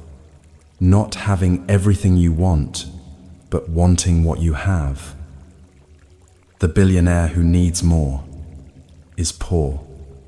The person with little who needs nothing is rich. Tasting the flavor of solitude and peace, one becomes free from fear and wrongdoing, drinking the nectar of truth. Good is the sight of noble ones, the Buddha taught. To live with them is always pleasant. By not seeing fools, one would always be happy. Those who travel with fools suffer a long journey. Living with fools is always painful, like living with an enemy. But living with the wise is pleasant, like meeting beloved relatives. If you find a wise companion, someone steady and insightful, walk with them. Overcome all dangers together, mindful and happy. The teaching keeps coming back to this. Who you spend time with shapes who you become. Spend time with people who complain. You'll complain more. Spend time with people who see clearly. You'll see more clearly. Not because they change you directly, because their way of being shows you what's possible. Nirvana is the highest joy, the Buddha said. Not the joy that depends on getting what you want. Not the joy that comes from winning or achieving or being praised. The joy that remains when all conditions change, when everything you built falls apart, when you lose everything external. The joy of being free from craving, free from fear, free from the endless cycle of wanting and not wanting. But joy can become a trap when you start chasing it, grasping at it, demanding it as payment for your spiritual practice.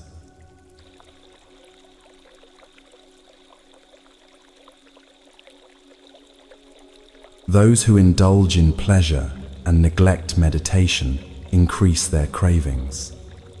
They're like people strengthening the bonds that bind them. But those who delight in stilling thoughts, who meditate on what's repulsive about the body, who remain mindful, they will make an end of craving. They cut the bonds that tie them to suffering. The Buddha isn't condemning pleasure itself. He's pointing to something more subtle, the difference between enjoying something and needing it, between pleasure and craving. Pleasure happens. You eat good food, it tastes good.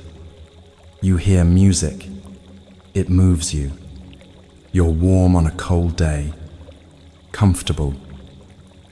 Nothing wrong with any of that. Craving is different.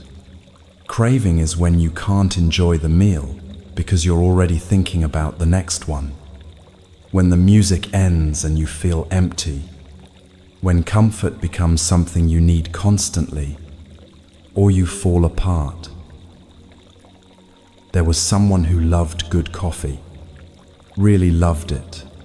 The ritual of making it, the smell, the first sip in the morning. Harmless pleasure, right? Except they realized they couldn't function without it.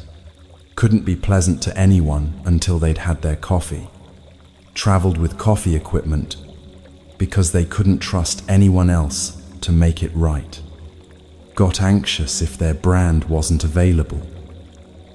The pleasure had become a chain. They tried quitting completely, but that wasn't the answer either. That was just replacing one extreme with another.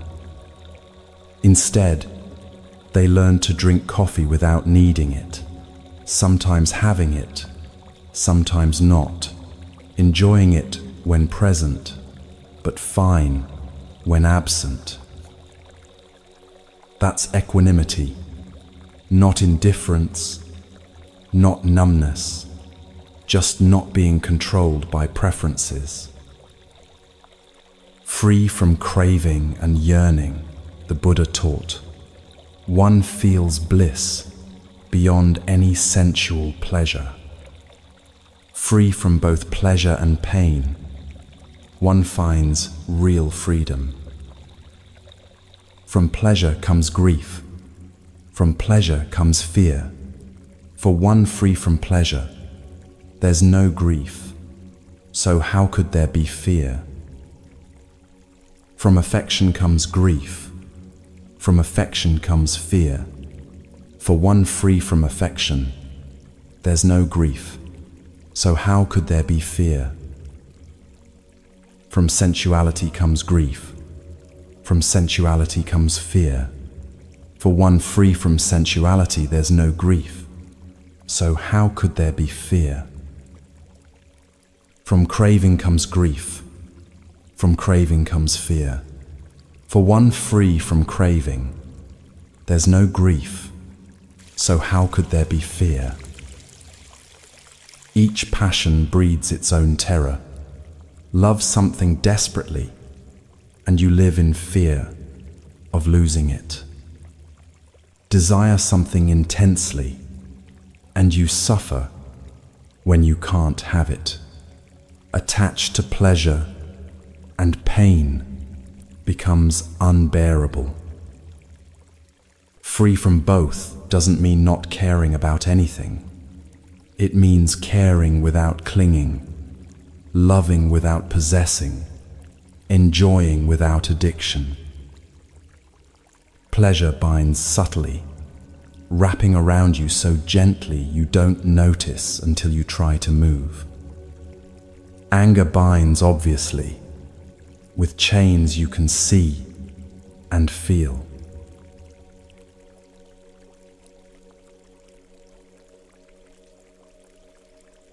Abandon anger, the Buddha said.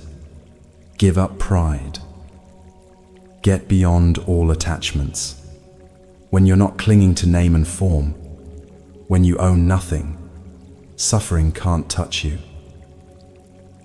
When anger rises like a speeding chariot, one who checks it, that person I call a true charioteer. Others just hold the reins. The image is exact. Anyone can hold reins when horses are calm. The test comes when they're racing, when anger has momentum and wants to run wild. Checking the chariot means feeling the full force of anger without acting on it. Feeling the heat, the righteousness, the absolute certainty that you're justified and not moving. Just sitting with it until it passes, because it always passes if you don't feed it. Conquer anger with love, the Buddha taught. Conquer evil with good. Conquer the stingy with generosity. Conquer the liar with truth. Speak the truth. Don't give in to anger. Give even from your poverty. Through these three things, you reach the presence of the gods. There was someone in a meeting where they were being blamed for something that wasn't their fault. The accusations were unfair. The tone was hostile, and every instinct said, "Fight back. Defend yourself. Make them see they're wrong." They opened their mouth to do exactly that, then stopped, not from weakness or fear, from seeing the bigger picture. This person blaming them was clearly hurting, clearly threatened, clearly struggling with something that had nothing to do with the actual issue. They could win this argument and make an enemy, or they could let it go and maybe, eventually, find an ally. "You're right that this didn't go well," they said quietly. "Let's figure out how to fix it together." The room shifted, not dramatically. No one apologized or admitted they were wrong. But the tension dropped, the defensiveness eased, and they actually solved the problem instead of just arguing about whose fault it was. That's conquering anger with non-anger, not pretending you're not angry, choosing not to act from anger, choosing what actually works over what feels momentarily satisfying. The sages who harm no one, who always control their bodies, they go to the unchanging place where, having gone, they don't grieve. Those always wakeful, studying day and night, intent on nirvana, their taints fade away. This is an old saying, not from today alone. They blame one who sits silent. They blame one who speaks much. They blame one who speaks moderately. There's no one in the world who isn't blamed. There never was, there never will be, nor is there now anyone who is only blamed or only praised. Everyone gets criticized. The quiet one for being distant, the talkative one for being overbearing, the moderate one for being bland. You cannot live in a way that pleases everyone. So stop trying. Do what's right, not what gets approval. The wise know the difference. Anger controlled, blame accepted as inevitable, peace chosen over being right. But time is still short, and there's work to do.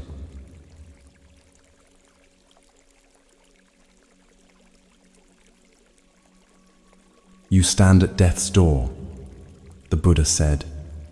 You're about to travel far, and you have no provisions for the journey. Make an island for yourself. Strive quickly. Be wise. With impurities blown away, free from passion's stain, you'll reach the noble land of the awakened ones. Your life is almost over. You've come to death's presence. There's no resting place on the way, and you have no provisions. Make an island for yourself. Strive quickly. Be wise. With impurities blown away, free from passion's stain, you won't return to birth and aging. The yellow leaves are falling. That's you. Death's messengers are waiting. That's real. The journey is beginning whether you're ready or not. Not meant to terrify you into panic, meant to wake you from the comfortable delusion that you have unlimited time to figure things out. Someone once put off every important thing, the difficult conversations, the meaningful work, the vulnerable connections, thinking they'd get to it eventually. Then they got a diagnosis that changed eventually to maybe 6 months. Suddenly, the unimportant fell away.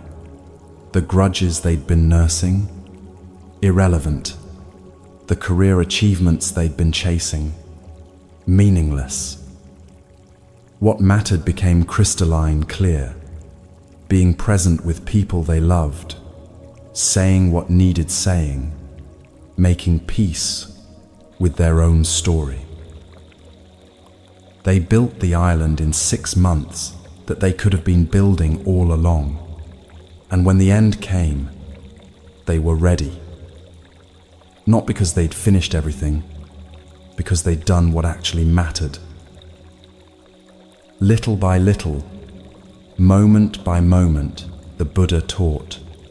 The wise one removes impurities from themselves, like a silversmith removing dross from silver. The silversmith doesn't blast the silver with maximum heat all at once. That would destroy it. They apply steady, measured heat, watching carefully, removing each impurity as it rises to the surface. Your work is the same, not dramatic purification through extreme measures, patient, consistent effort over time. Each moment of awareness, each choice toward kindness, each time you catch a harmful pattern and redirect it. One impurity at a time, one day at a time, the work of a lifetime. As rust arising from iron eats away the iron itself, the Buddha said, so one's own deeds lead the transgressor to a bad destination. The rust comes from the iron. It's not applied from outside. It's the iron corrupting itself through its own nature, interacting with air and water. That's how our harmful patterns work. No one makes you resentful. You generate resentment. No one makes you greedy. You cultivate greed. The corruption comes from within, and it destroys from within. Non-recitation is the rust of mantras, the Buddha taught. Non-maintenance is the rust of houses. Laziness is the rust of beauty. Negligence is the rust of the watchful. Misconduct is a woman's flaw. Stinginess is a giver's flaw. Bad qualities are flaws in this world and the next. But worse than all these flaws is ignorance, the worst flaw of all. Life is easy for the shameless, the Buddha said, who is as bold as a crow, a backbiter, arrogant, reckless, corrupt. But life is hard for one who has a sense of shame, always seeks purity, is detached and not reckless, lives purely and with insight. True, it's easier to lie, cheat, take shortcuts, ignore consequences. Easier in the short term anyway. In the long term, the shameless person builds a life like a house on quicksand, looks fine until tested, then everything collapses. Whoever destroys life, speaks falsely, takes what isn't given, goes to another's wife, indulges in intoxicating drink, such a one digs up their own roots right here in this world. Know this, the uncontrolled are in a bad state. Don't let greed and wrongdoing oppress you to long suffering. People give according to their faith and satisfaction, the Buddha said. If you're upset about others' food and drink, you won't reach concentration by day or night. But if you've cut off, destroyed, and eliminated such upset, you reach concentration by day or night. Stop comparing.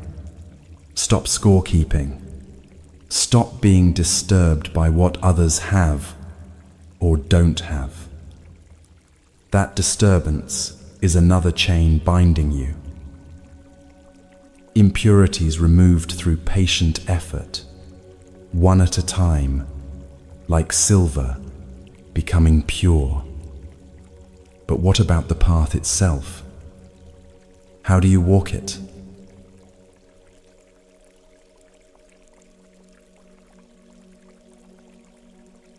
Not by force of speech does one become righteous, the Buddha taught.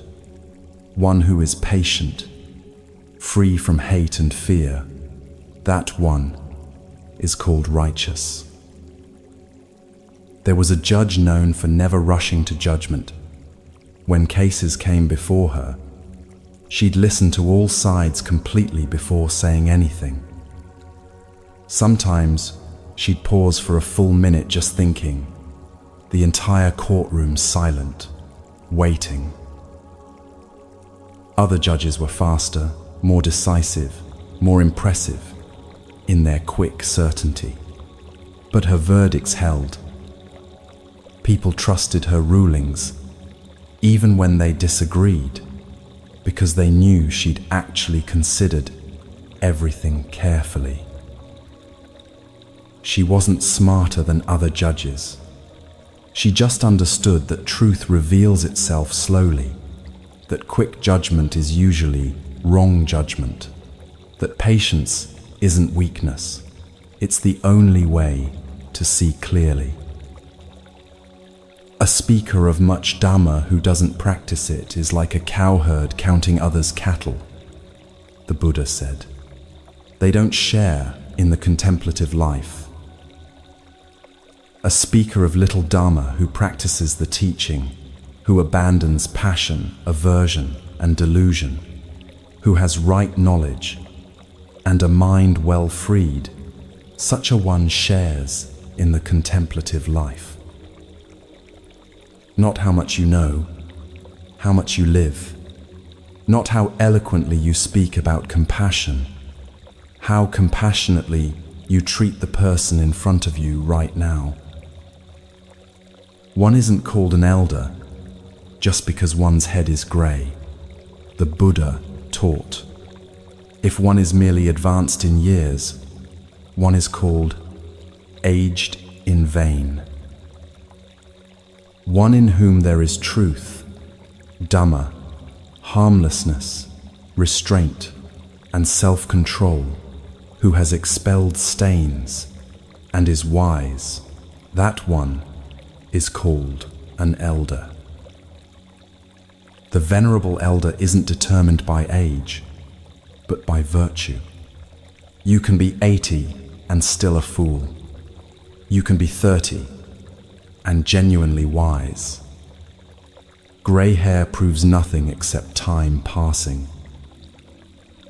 Not by eloquence or beautiful appearance does one become good. If one is envious, stingy, or deceitful, the Buddha said. But one in whom these are cut off, uprooted, eliminated, one who is wise, with hatred expelled, that one is called good. Not by shaven head does one become a monk if one is undisciplined and speaks untruth. How can one full of greed and desire be a monk?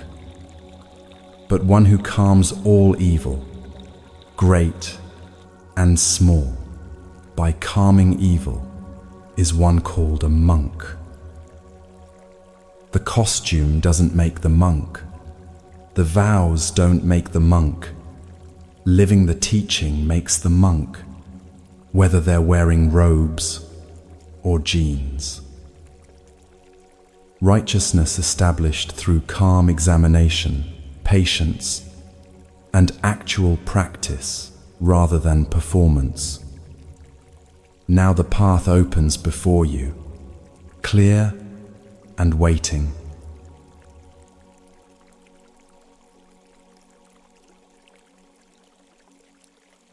Best of paths is the eightfold path the Buddha taught. Best of truths are the Four Noble Truths. Best of qualities is freedom from passion. Best of two-footed beings is one who sees. This is the path. There's no other for purity of vision. Follow this path and you'll bewilder death itself. Following this path, you'll make an end of suffering. I've proclaimed this path, having known the removal of suffering's arrows.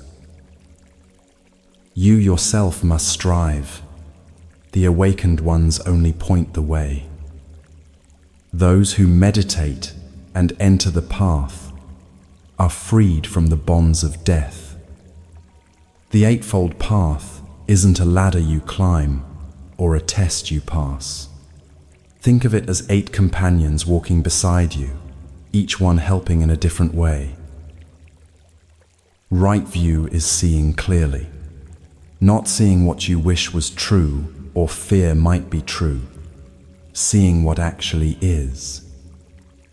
It's sitting at breakfast and noticing, I'm angry, and the anger is real, but I'm not the anger.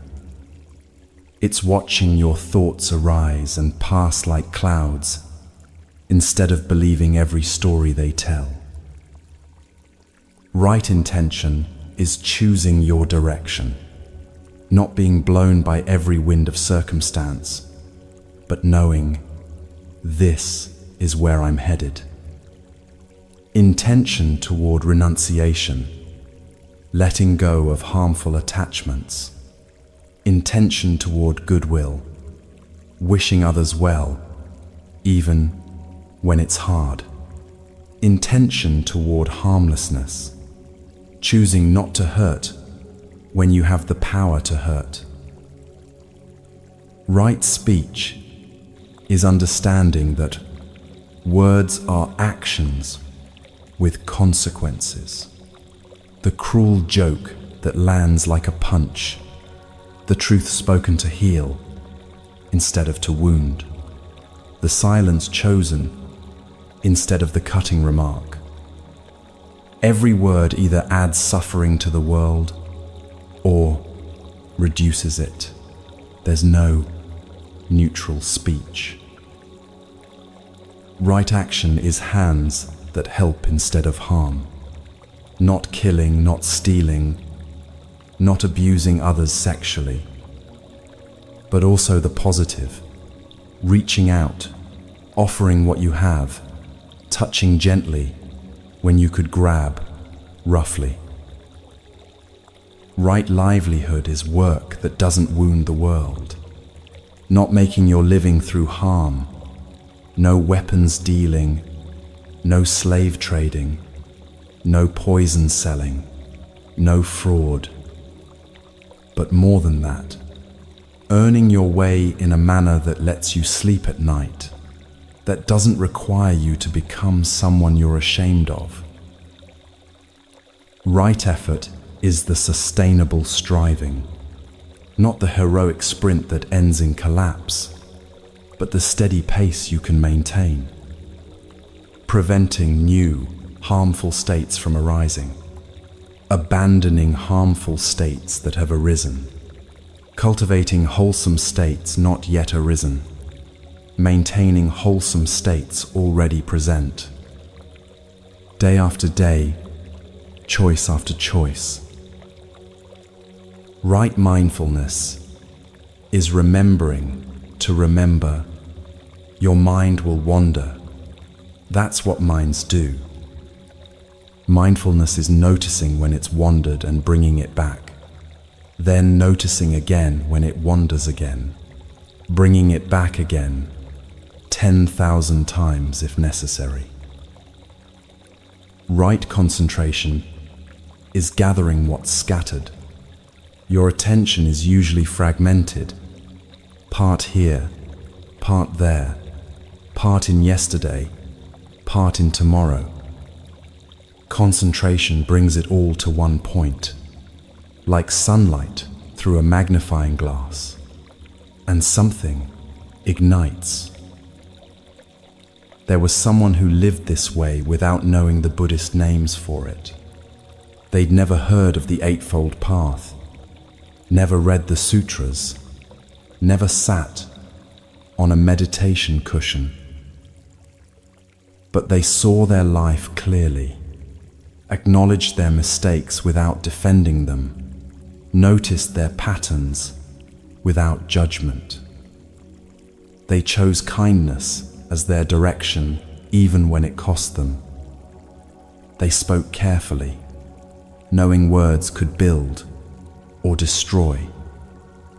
Their work helped people, and they could look anyone in the eye.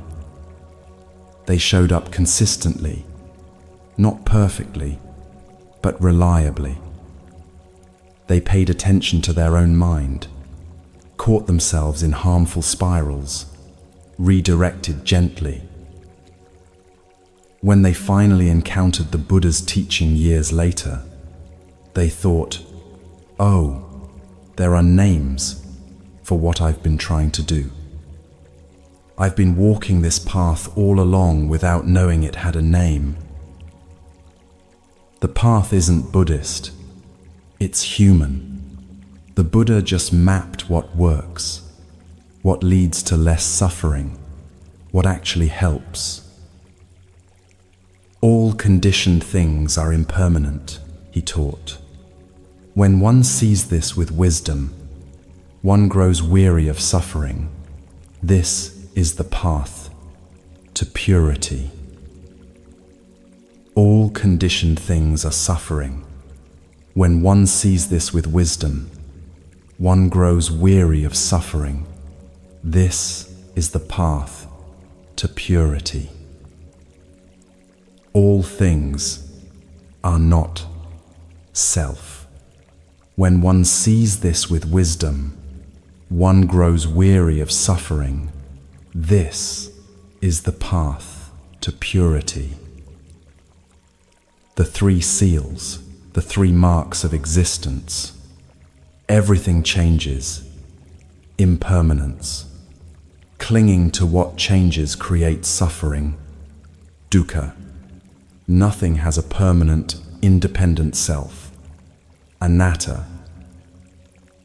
Not philosophy to debate. Truths to see directly in your own experience. Watch anything closely enough, and you'll see it changing. Notice how suffering arises when you try to hold on to what's shifting. Look for the permanent you, and find only a flowing process, not a fixed thing. Those who don't rouse themselves when it's time to rise, who are lazy and weak in resolve, who are overcome by laziness and sloth, such people don't find the path of wisdom. You must make the effort. Teachers can only point the way, walk beside you, encourage you. But the actual steps, those are yours, alone. The path is clear, mapped by countless travelers before you, maintained by those who walk it now. But we must stay alert, because even on a clear path, it's easy to drift into sleep.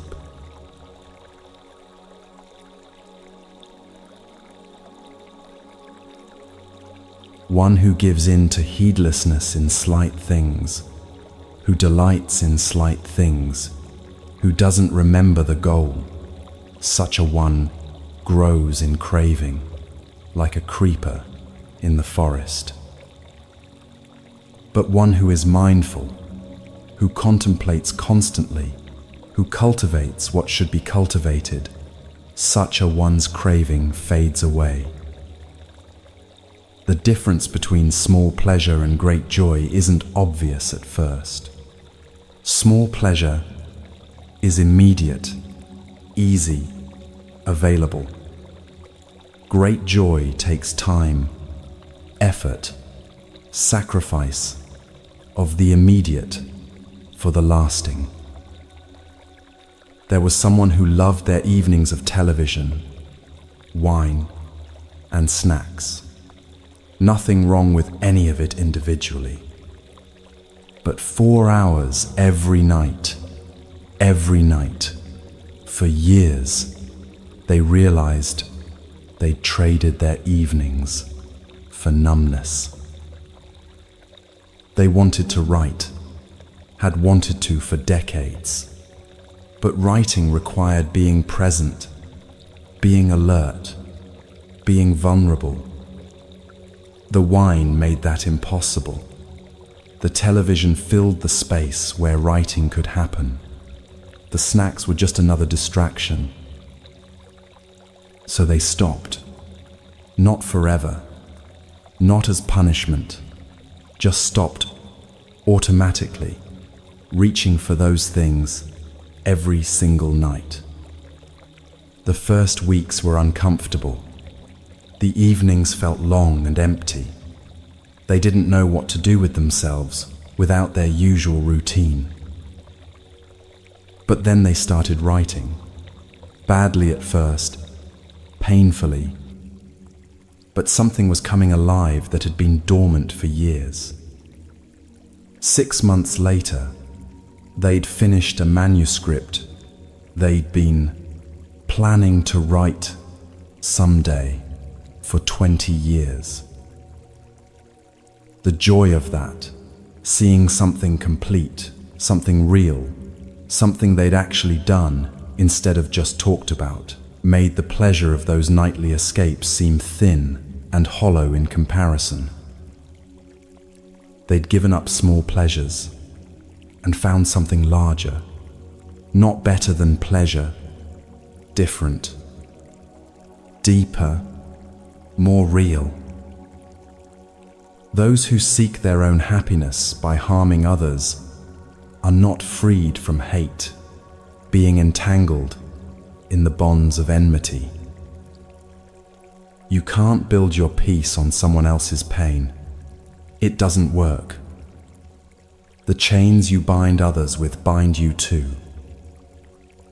Through doing what should not be done, and not doing what should be done, in those heedless and careless, the taints increase. But in those always mindful, who cultivate meditation on the body, who don't do what should not be done, but persevere in what should be done, in those mindful and aware, the taints come to an end.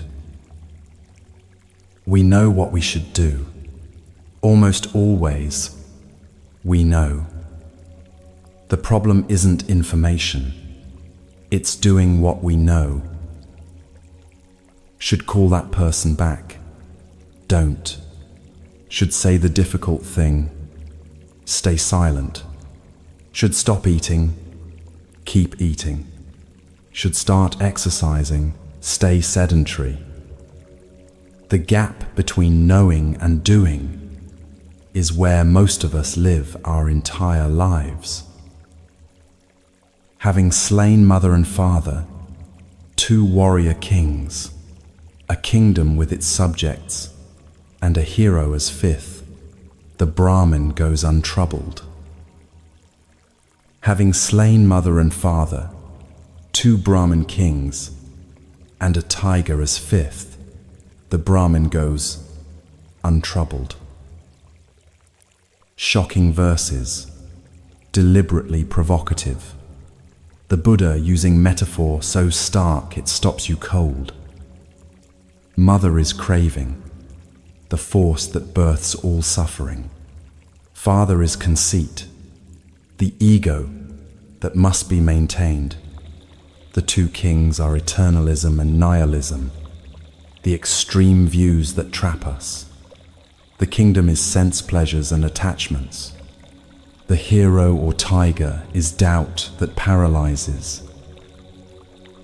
Kill these, metaphorically, in your own mind and heart, and you're purified even from the worst karma. Not literally harming anyone, but destroying the roots of suffering within yourself.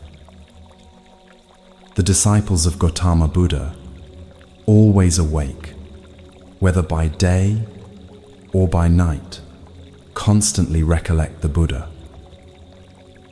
The disciples of Gautama Buddha, always awake, whether by day or by night, constantly recollect the Dhamma. The disciples of Gautama Buddha, always awake, whether by day or by night, constantly recollect the Sangha. Remembering the Buddha, not worshipping, but remembering what awakening actually looks like, that it's possible, that someone did it. Remembering the Dhamma, the teaching, the truth, the way things actually are beneath the stories we tell. Remembering the Sangha, the community of practitioners, those who walk the path with you, who understand what you're trying to do because they're trying to do it too.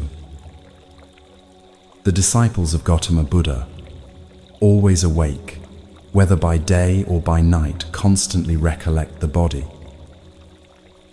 The disciples of Gautama Buddha, always awake, whether by day or by night, delight in harmlessness.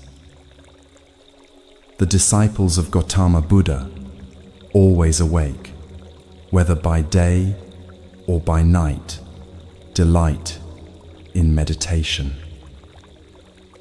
Recollecting the body, this flesh and bones, temporary and changing, subject to aging and death.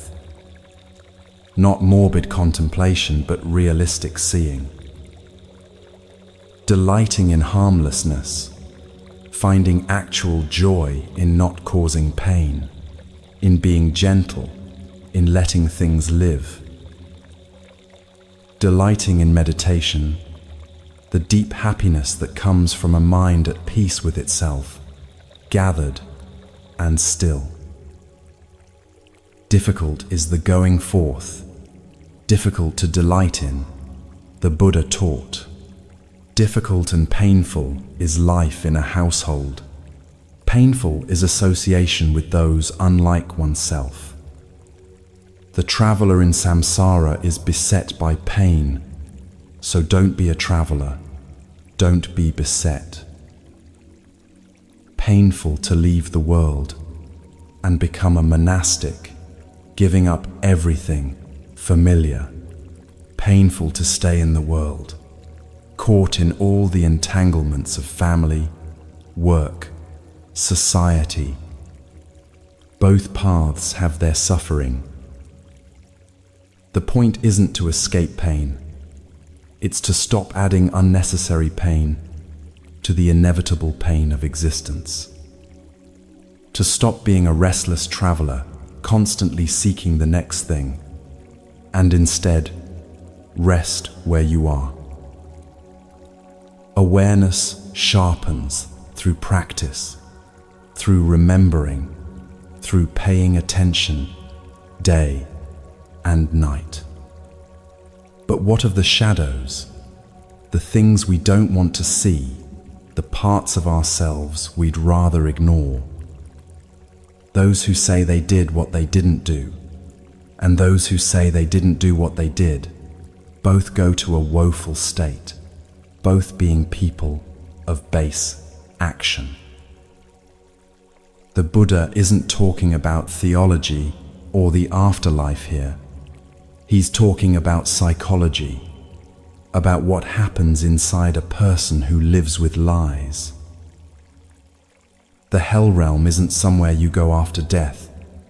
It's the state you create in your own mind when you can't face the truth.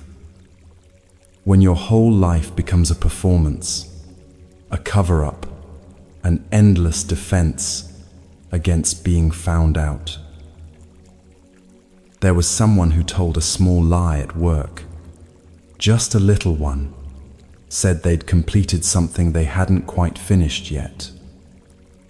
No big deal, they'd finish it soon anyway. But their boss mentioned the completed project to someone else. Now that person was expecting deliverables based on work that didn't exist. So another lie to cover the timing, another to explain the delay. Each lie requiring more lies to support it, like a house of cards where every new card makes the whole structure more fragile. 6 months later, they were maintaining an elaborate fiction involving fake emails, backdated documents, and carefully managed conversations. They couldn't sleep well, couldn't relax. Every meeting was a minefield. They'd created their own hell, not after death, but right here in their daily life. When it finally collapsed, the relief was almost worth the consequences. Not having to remember which lie they'd told to whom, not having to perform constantly, not having to live in that self-created prison anymore.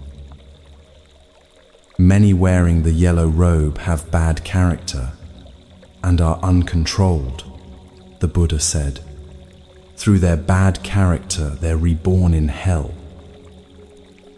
Better to swallow a red-hot iron ball, blazing like fire, than to be an immoral person without self-control, eating the alms food of the country. Harsh words, deliberately shocking. The point, wearing the costume doesn't make you the thing.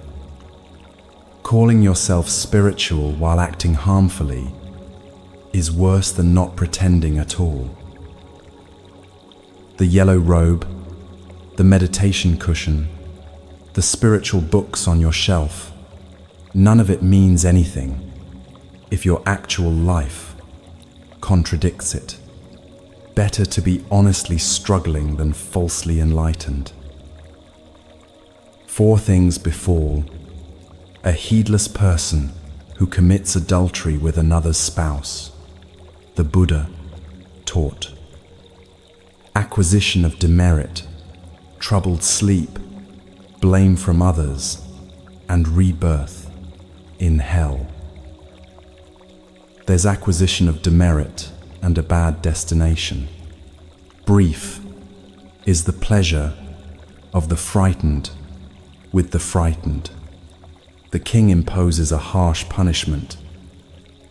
Therefore, one should not commit adultery with another's spouse. Not moralizing for its own sake, practical ethics. These are the actual consequences that follow the action like shadows follow a body. The demerit is the weight you carry in your own conscience. The troubled sleep is the anxiety of being found out. The blame is the loss of trust and reputation.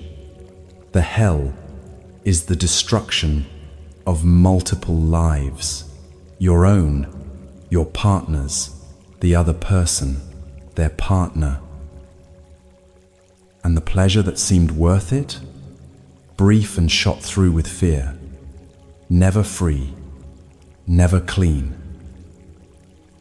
As kusa grass wrongly grasped cuts the hand, the Buddha said, so the monastic life, wrongly grasped, drags one to hell. Any slack action, any corrupt observance, any suspicious celibacy, none of these bear great fruit. If something's to be done, do it firmly. A lax monastic stirs up dust all the more, the dust of passion. The kusa grass image is precise. Grasp it correctly, and it's useful, harmless. Grasp it wrong, and it cuts you. Same with spiritual practice. Done skillfully, it liberates. Done unskillfully, with wrong intention or understanding, it can harm.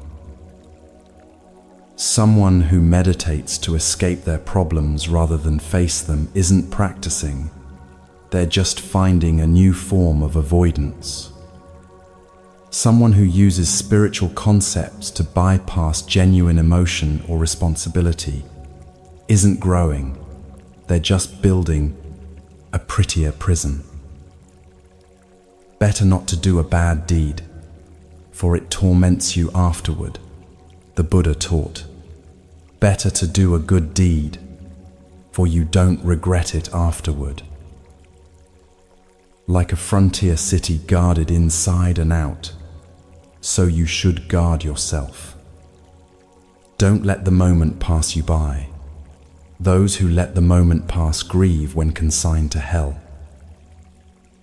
The frontier city, the border town that must be vigilant because enemies could come from any direction. That's you. Guard yourself means pay attention. Stay awake. Don't drift into carelessness just because nothing bad has happened lately.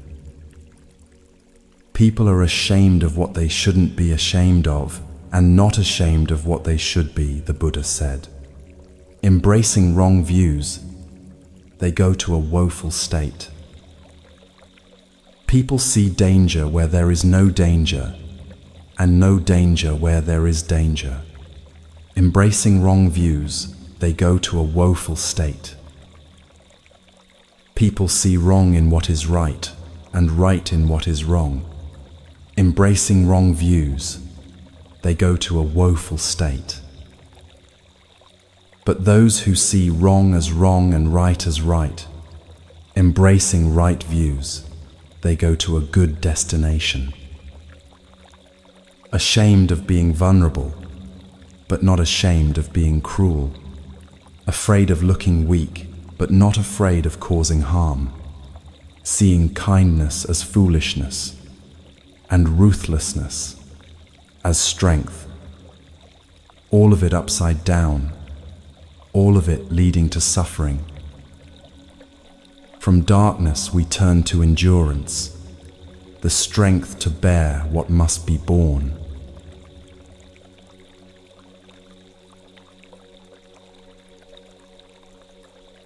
I will endure abuse like an elephant in battle endures arrows shot from a bow, the Buddha said. Most people are undisciplined. They lead a tamed elephant into battle. The king mounts a tamed elephant.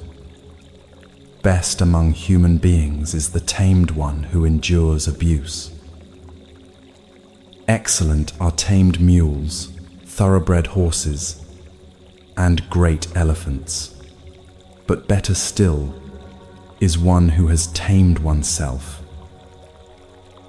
The elephant in battle stands firm, while arrows rain down, not because it doesn't feel them, because it's been trained to endure without fleeing or attacking wildly.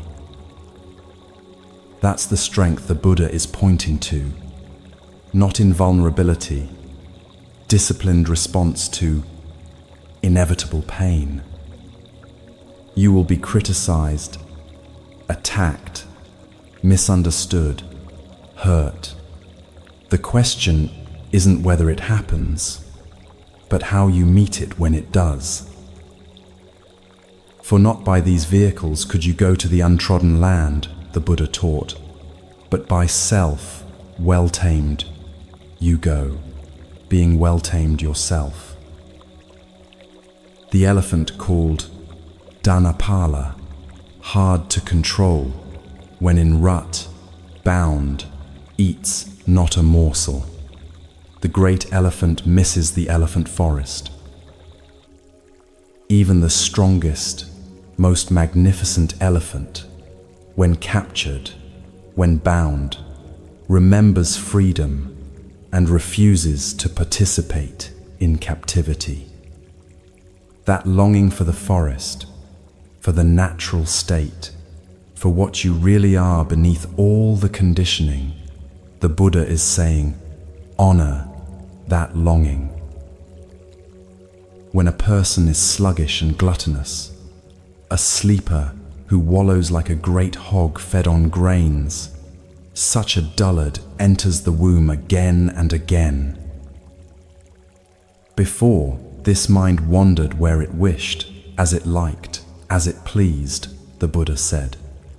Today I will hold it in check, as one wielding a goad controls an elephant in rut. Notice, even the Buddha's mind wandered. Even he had to train it, hold it in check, work with it deliberately. He's not describing some perfect state he was born into. He's describing the ongoing practice of training attention. Your mind wanders too. That's not failure. That's the human condition. The practice is bringing it back, again and again, with the patience of someone training a powerful animal.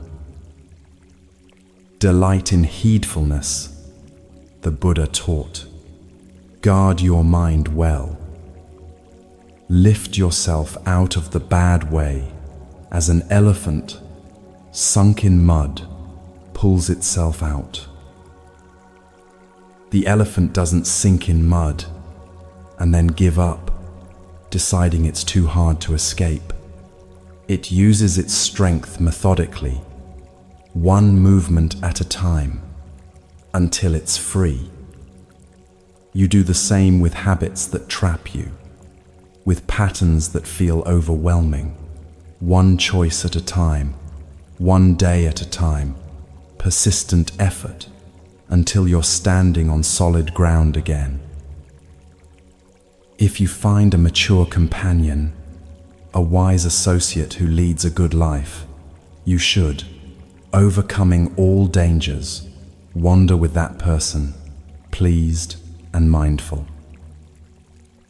But if you don't find a mature companion, a wise associate who leads a good life, you should wander alone, like a king who has abandoned his conquered kingdom, or like a great elephant, alone in the elephant forest.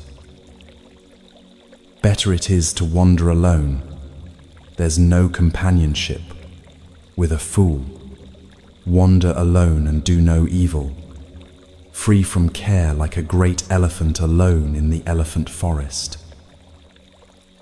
The great elephant alone, powerful, dignified, self-sufficient, not lonely because it needs no one, complete in itself. That's the alternative when you can't find wise companions, solitude with integrity, rather than company that corrupts. Better to walk alone than with fools who will drag you down, who will normalize harmful patterns, who will make your worst impulses seem reasonable. Loneliness is temporary discomfort. Bad company is lasting damage. A pleasant thing is companionship. When a need has arisen, the Buddha taught, pleasant is contentment with whatever there is. Pleasant at life's end is merit. Pleasant is the abandoning of all suffering. Pleasant in the world is reverence for one's mother. Pleasant too is reverence for one's father. Pleasant in the world is reverence for monastics. Pleasant too is reverence for the noble ones. Pleasant is virtue lasting to old age. Pleasant is faith well established. Pleasant is attainment of wisdom. Pleasant is avoidance of evil deeds. These simple goods, friendship when needed, contentment with what is, parents honored, virtue maintained, wisdom gained, harm avoided. Not dramatic, not heroic, just the quiet pleasures of a life lived with care and attention. Like the elephant, endure what must be endured. The arrows of criticism, the weight of responsibility, the difficulty of transformation. Like the monk, renounce what must be renounced, the comfortable lies, the easy escape, the false companionship that corrupts.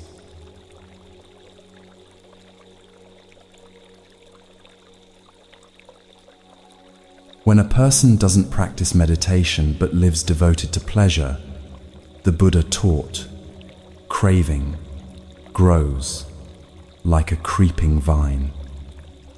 Such a one runs from birth to birth like a monkey in the forest searching for fruit.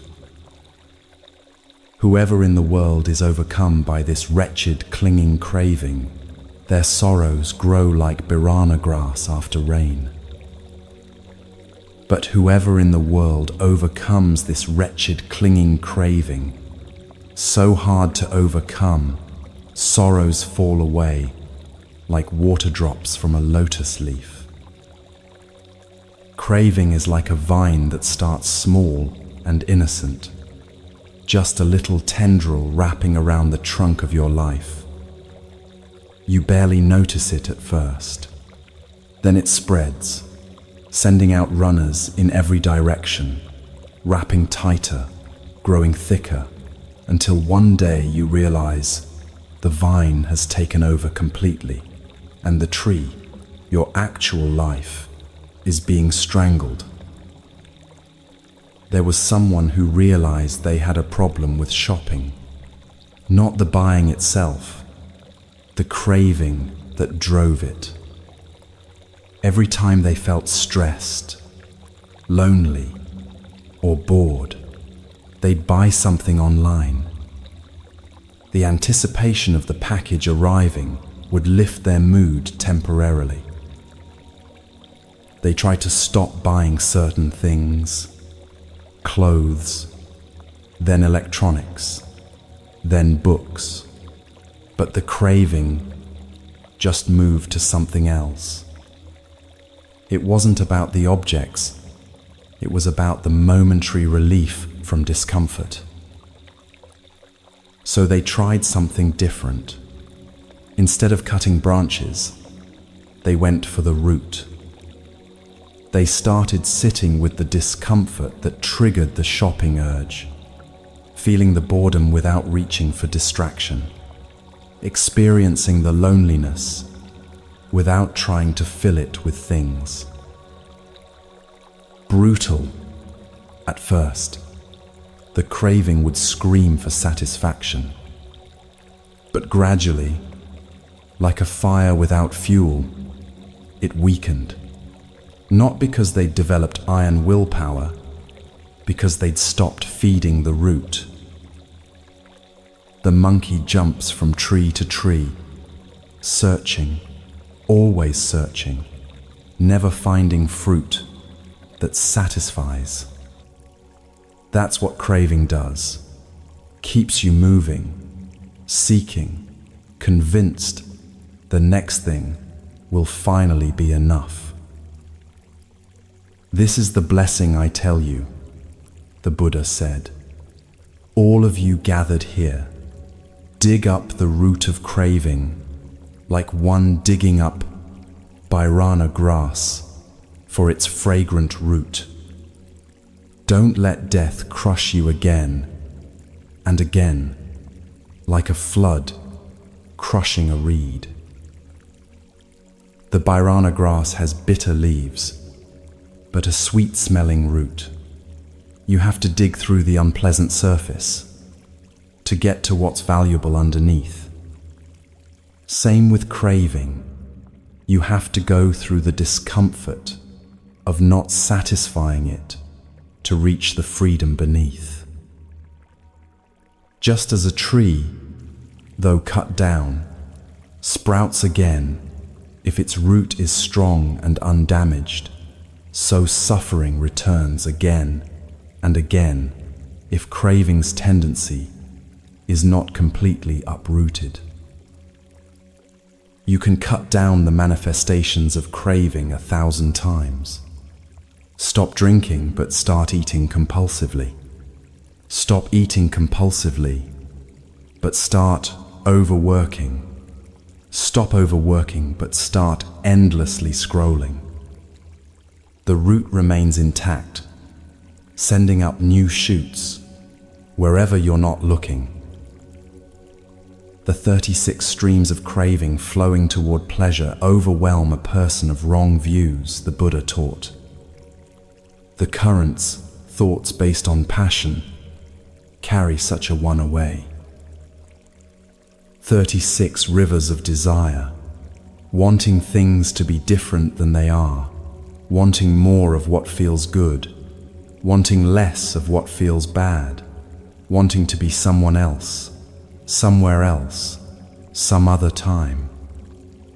All flowing, all pulling, all trying to sweep you away from where you actually are. The streams flow everywhere. The creeper sprouts and spreads. Seeing the creeper that has arisen, cut the root with wisdom. Beings flow toward pleasures, the Buddha said, seeking delights. Such people, subject to birth and aging, just see them, caught in the current of craving. People caught in craving run about like a hunted hare, bound by fetters and bonds. They return to suffering again and again for a long time.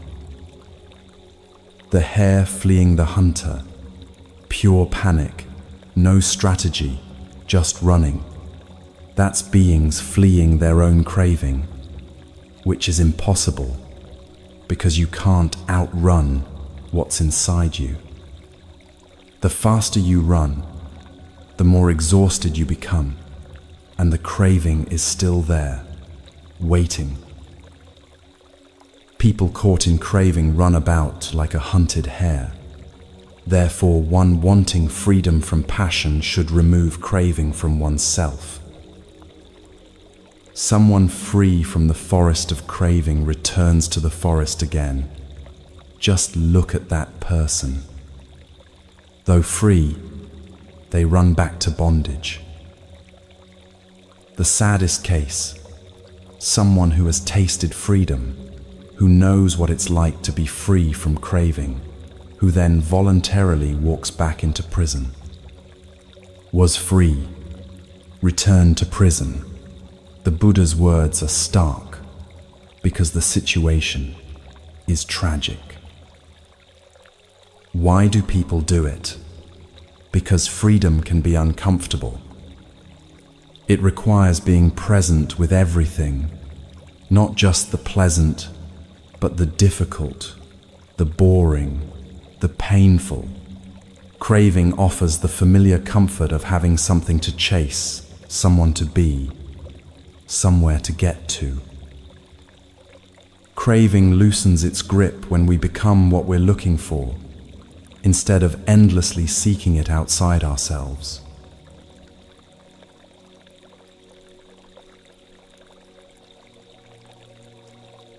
Good is restraint in the eye, the Buddha taught. Good is restraint in the ear.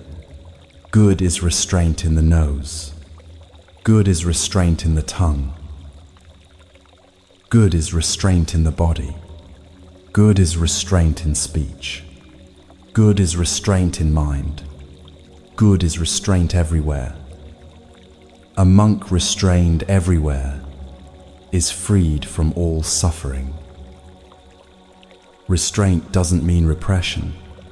It means skillful relationship with the senses, not being controlled by every stimulus, every impulse, every passing desire.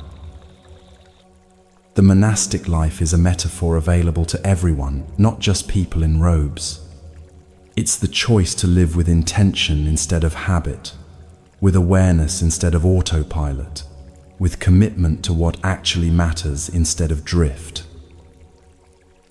One who restrains hand and foot, restrains speech as well, delights in inner stillness, is content, solitary, at peace. That one I call a monk. There was someone with a regular job, a family, a mortgage, completely ordinary life, but they lived like a monk in the essential ways. They were careful with their words, spoke only when it added value. They didn't chase every pleasure that presented itself.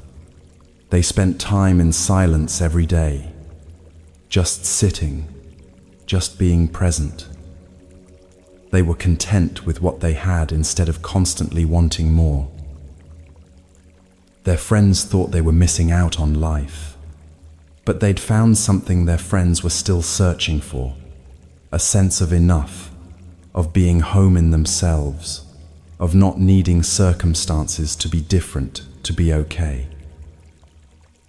A monk who controls their tongue, speaks wisely, is gentle, explains the meaning and the letter of the teaching.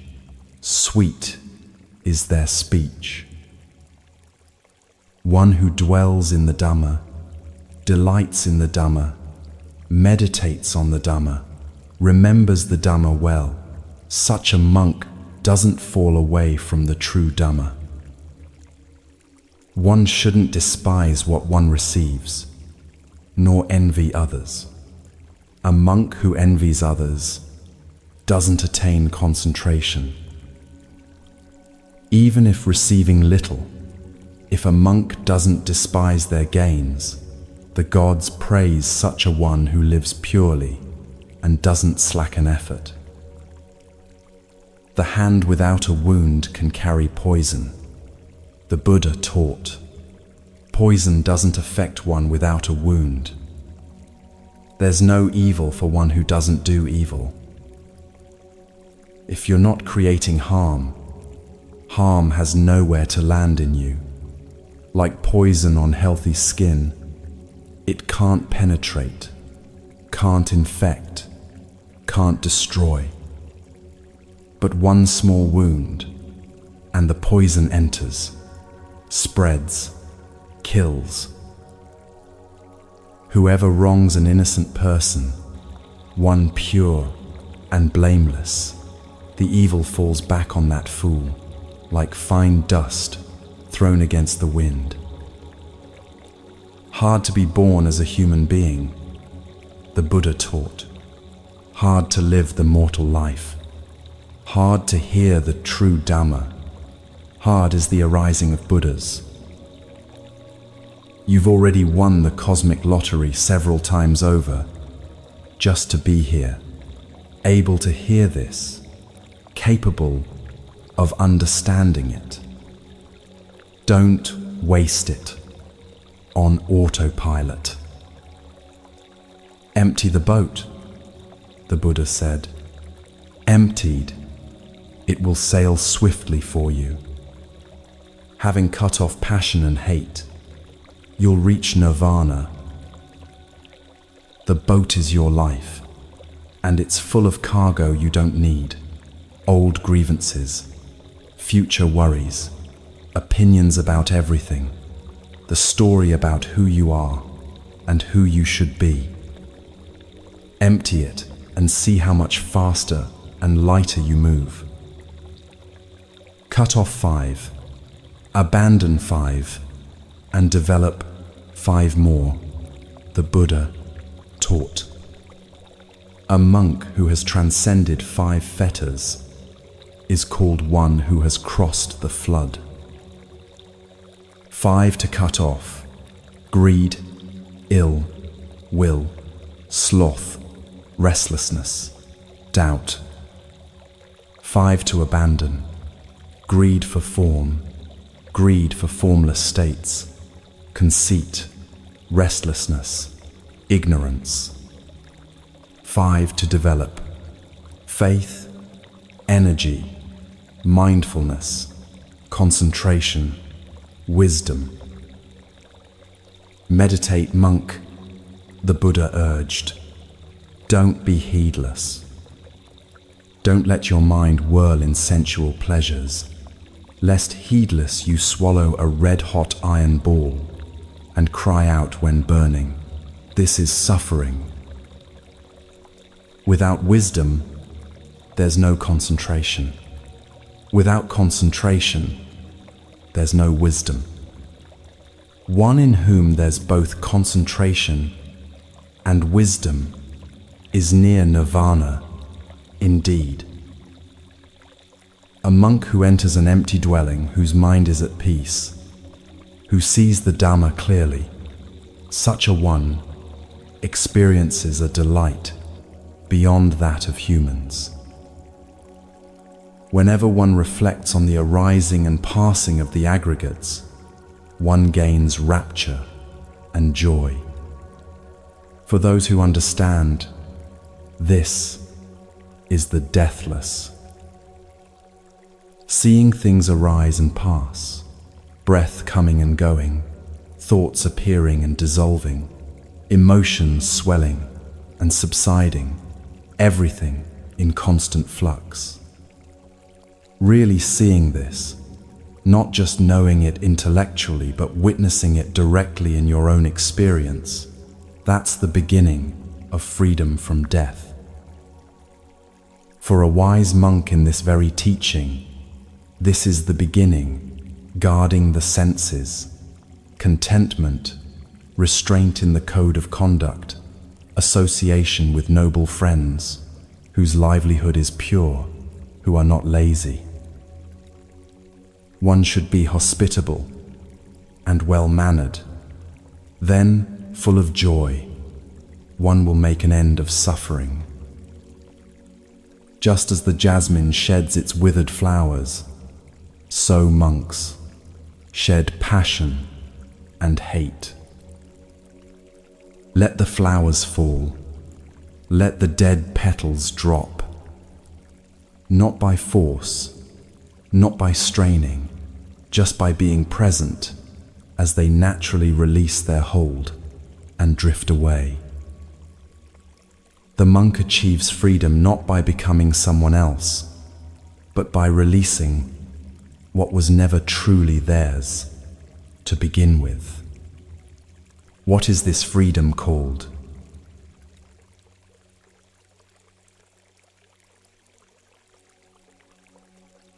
Cut off the stream completely, the Buddha taught. Drive away sensual desires, Brahmana. Knowing the ending of conditioned things, you become a knower of the unmade, nirvana. When a Brahmana has gone beyond two things, tranquility and insight, then all fetters of such a knowing one come to an end. I call a Brahmana one for whom there is neither this shore nor the far shore nor both. One who is free from distress and unbound. The word Brahmana here has nothing to do with birth or caste. The Buddha is describing inner nobility, the qualities of someone who has completed the journey, who has arrived at what they were always seeking. No shore means not clinging to anything, not this world or the next, not being or non-being, not existence or extinction. Just free, completely free, standing nowhere because there's nowhere they need to stand. I call a Brahmana one who is meditative, free from blemish, settled, whose work is done, who is free from taints and has attained the highest goal. There was someone you might have met and not noticed anything special about them. They worked an ordinary job, lived in a regular house, wore normal clothes. But when you talked to them, something was different. They weren't trying to impress you or convince you of anything. They didn't need to be right or to win. When you spoke, they actually listened instead of just waiting for their turn to talk.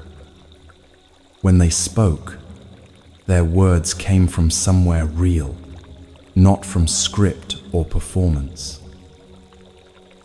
They'd clearly been through things, you could see it in their eyes, but they weren't carrying those things like weights anymore. More like they'd learned from them and set them down. The sun shines by day, the Buddha said. The moon glows by night. The warrior shines in armor. The Brahmana shines in meditation. But all day and all night, the Buddha shines in radiance. I call a Brahmana one who has banished evil, who is called a contemplative for being calm, who has left home by going forth, who has expelled all blemish. Because one has banished evil, one is called a Brahmana, the Buddha taught.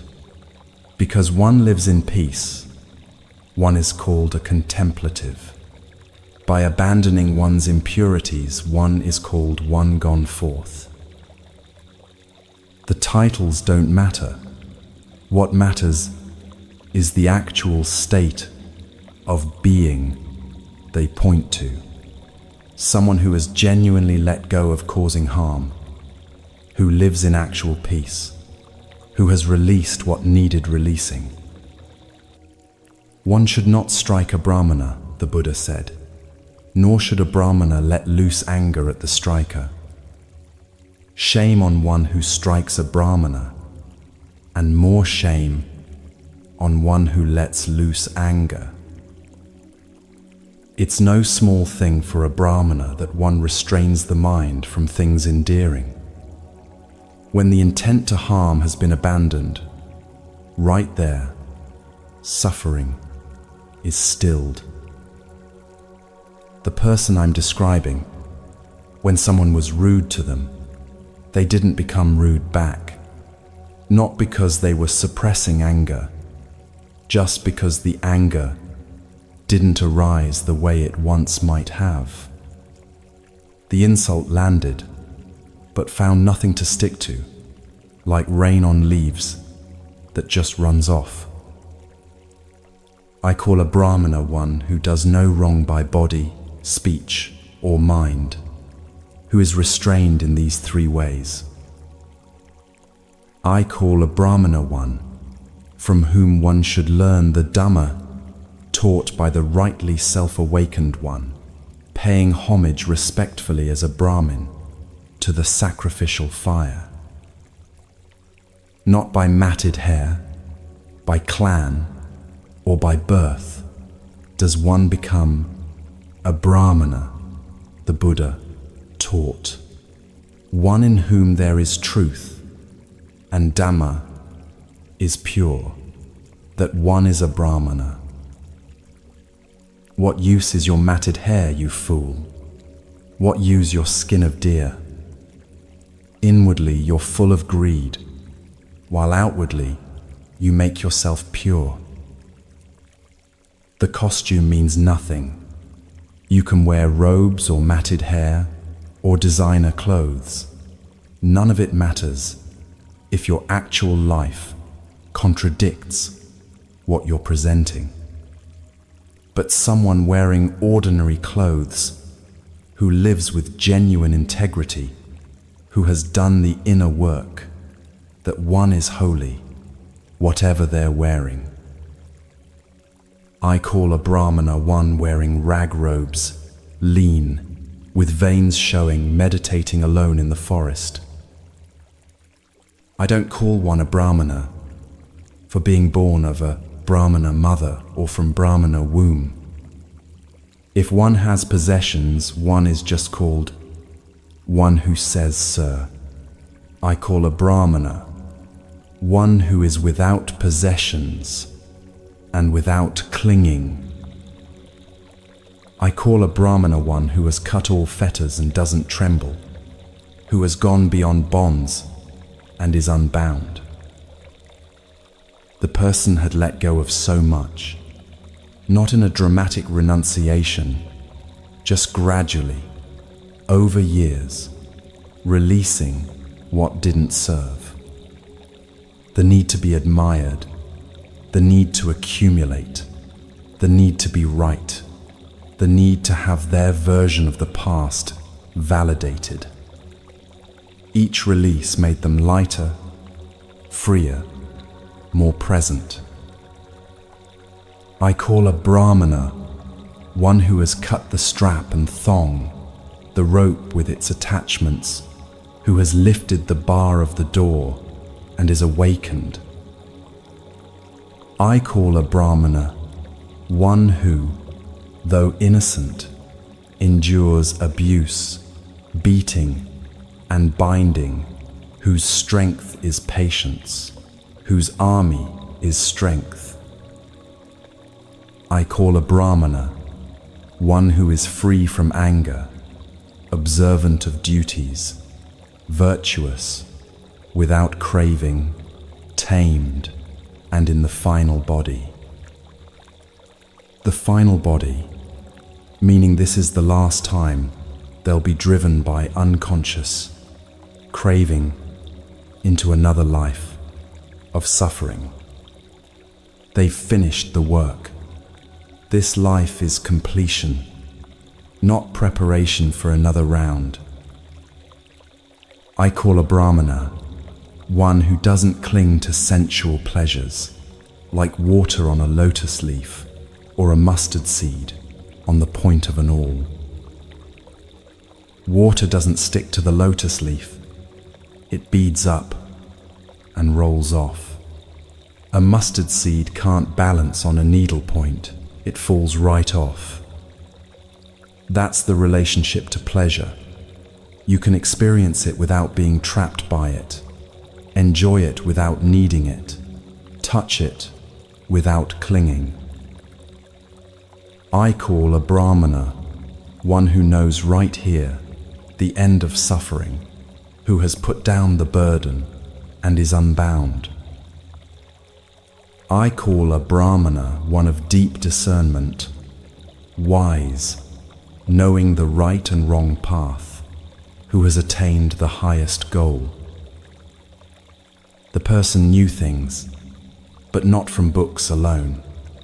They knew from having walked through darkness and found the way out. When you asked them questions, they didn't quote texts. They spoke from direct experience, from having been lost and then found.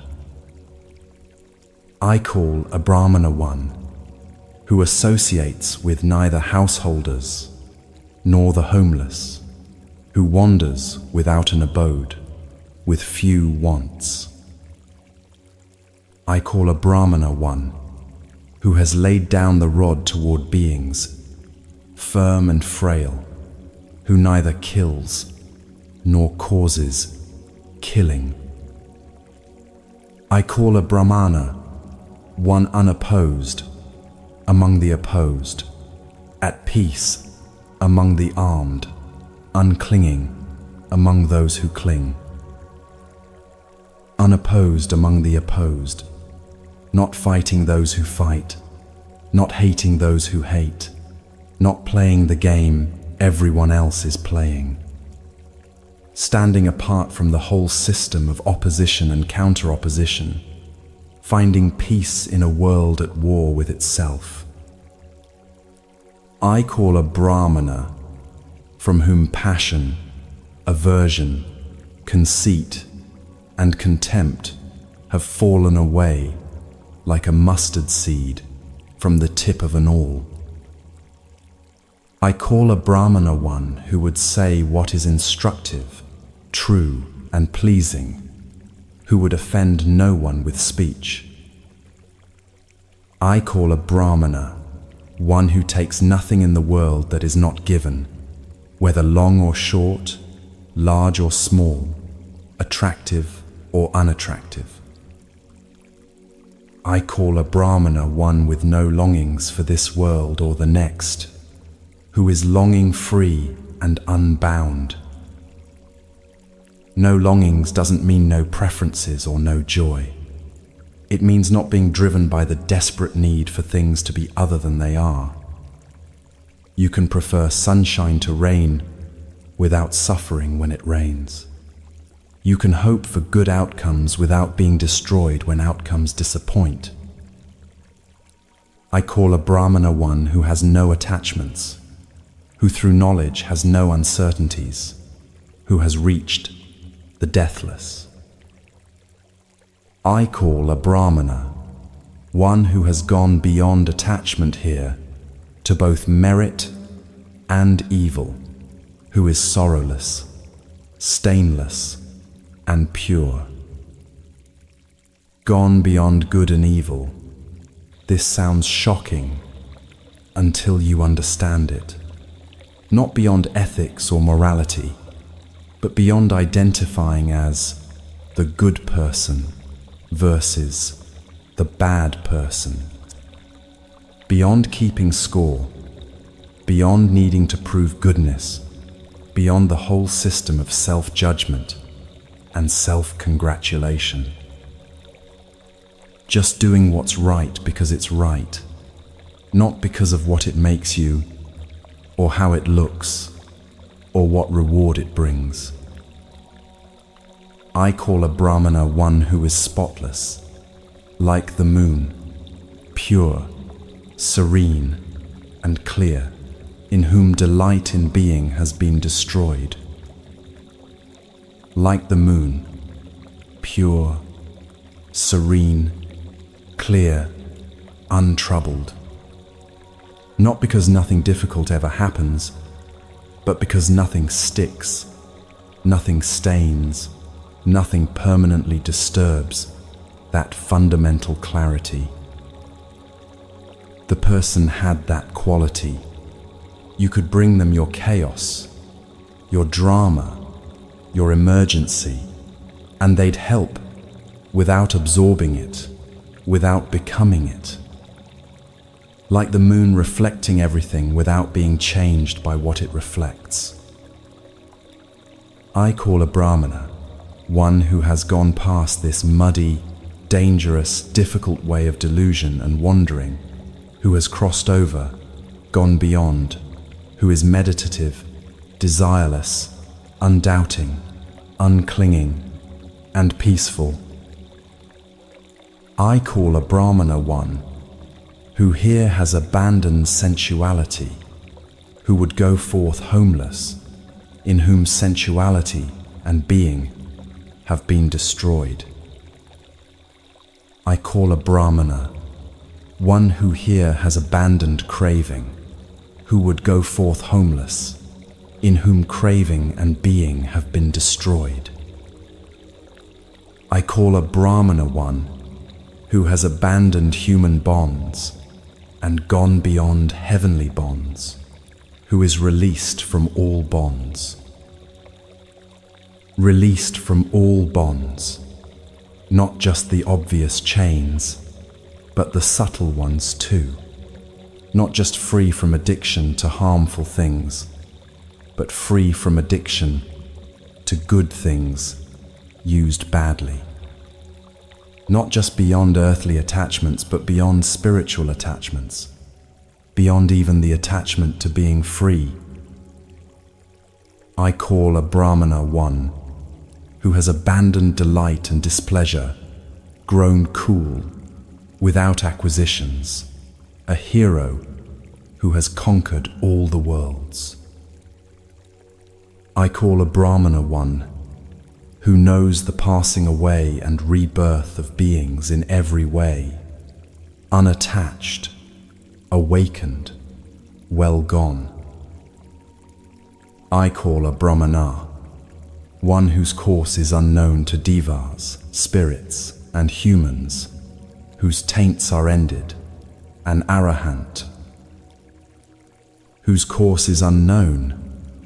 You can't track their path because they're not following any pattern you recognize, not random, but free, not breaking rules arbitrarily, but responding freshly to each moment instead of running programs. I call a Brahmana one who has nothing before, behind, or in between, one who has nothing and clings to nothing. Nothing before, no past to defend or regret. Nothing behind, no future to anxiously control. Nothing in between, no present to grasp. Just here, just this, just now, without the weight of any of it. I call a Brahmana one who is a bull, splendid, heroic, a great sage, victorious, desireless, bathed, awakened. I call a Brahmana one who knows previous lives, sees heaven and hell, has reached the end of birth, who with higher knowledge has perfected perfection, a sage. This is what the Buddha saw under the Bodhi tree, his past lives, the whole cycle of birth and death, the way suffering perpetuates itself, and the way out. And in seeing it completely, he became free from it, completely. But notice, the Buddha isn't describing himself as unique, as impossibly other. He's describing qualities, states of being that are available. These 40 definitions aren't meant to make you feel distant from awakening. They're meant to show you what it looks like, what to aim for, what's actually possible for a human being. The person I've been describing, they weren't famous, weren't special by worldly measures, didn't claim any titles or positions. Just someone who had walked the path far enough to embody what the path teaches. And meeting them showed you, this is real. This actually exists. A human being can actually become this. The Buddha's final teaching, given to his disciples as he lay dying, be lamps unto yourselves. Be refuges unto yourselves. Take no other refuge. Don't wait for a teacher to save you. Don't look for salvation outside yourself. The path is here. The work is yours. The freedom is available now. Everything described in these verses, the purity, the peace, the freedom from bondage, is your potential. Not someday, not in some other life, not reserved for special people. Now, in this body, in this life, exactly as you are and where you are. The summit isn't somewhere else. It's here, waiting for you to arrive.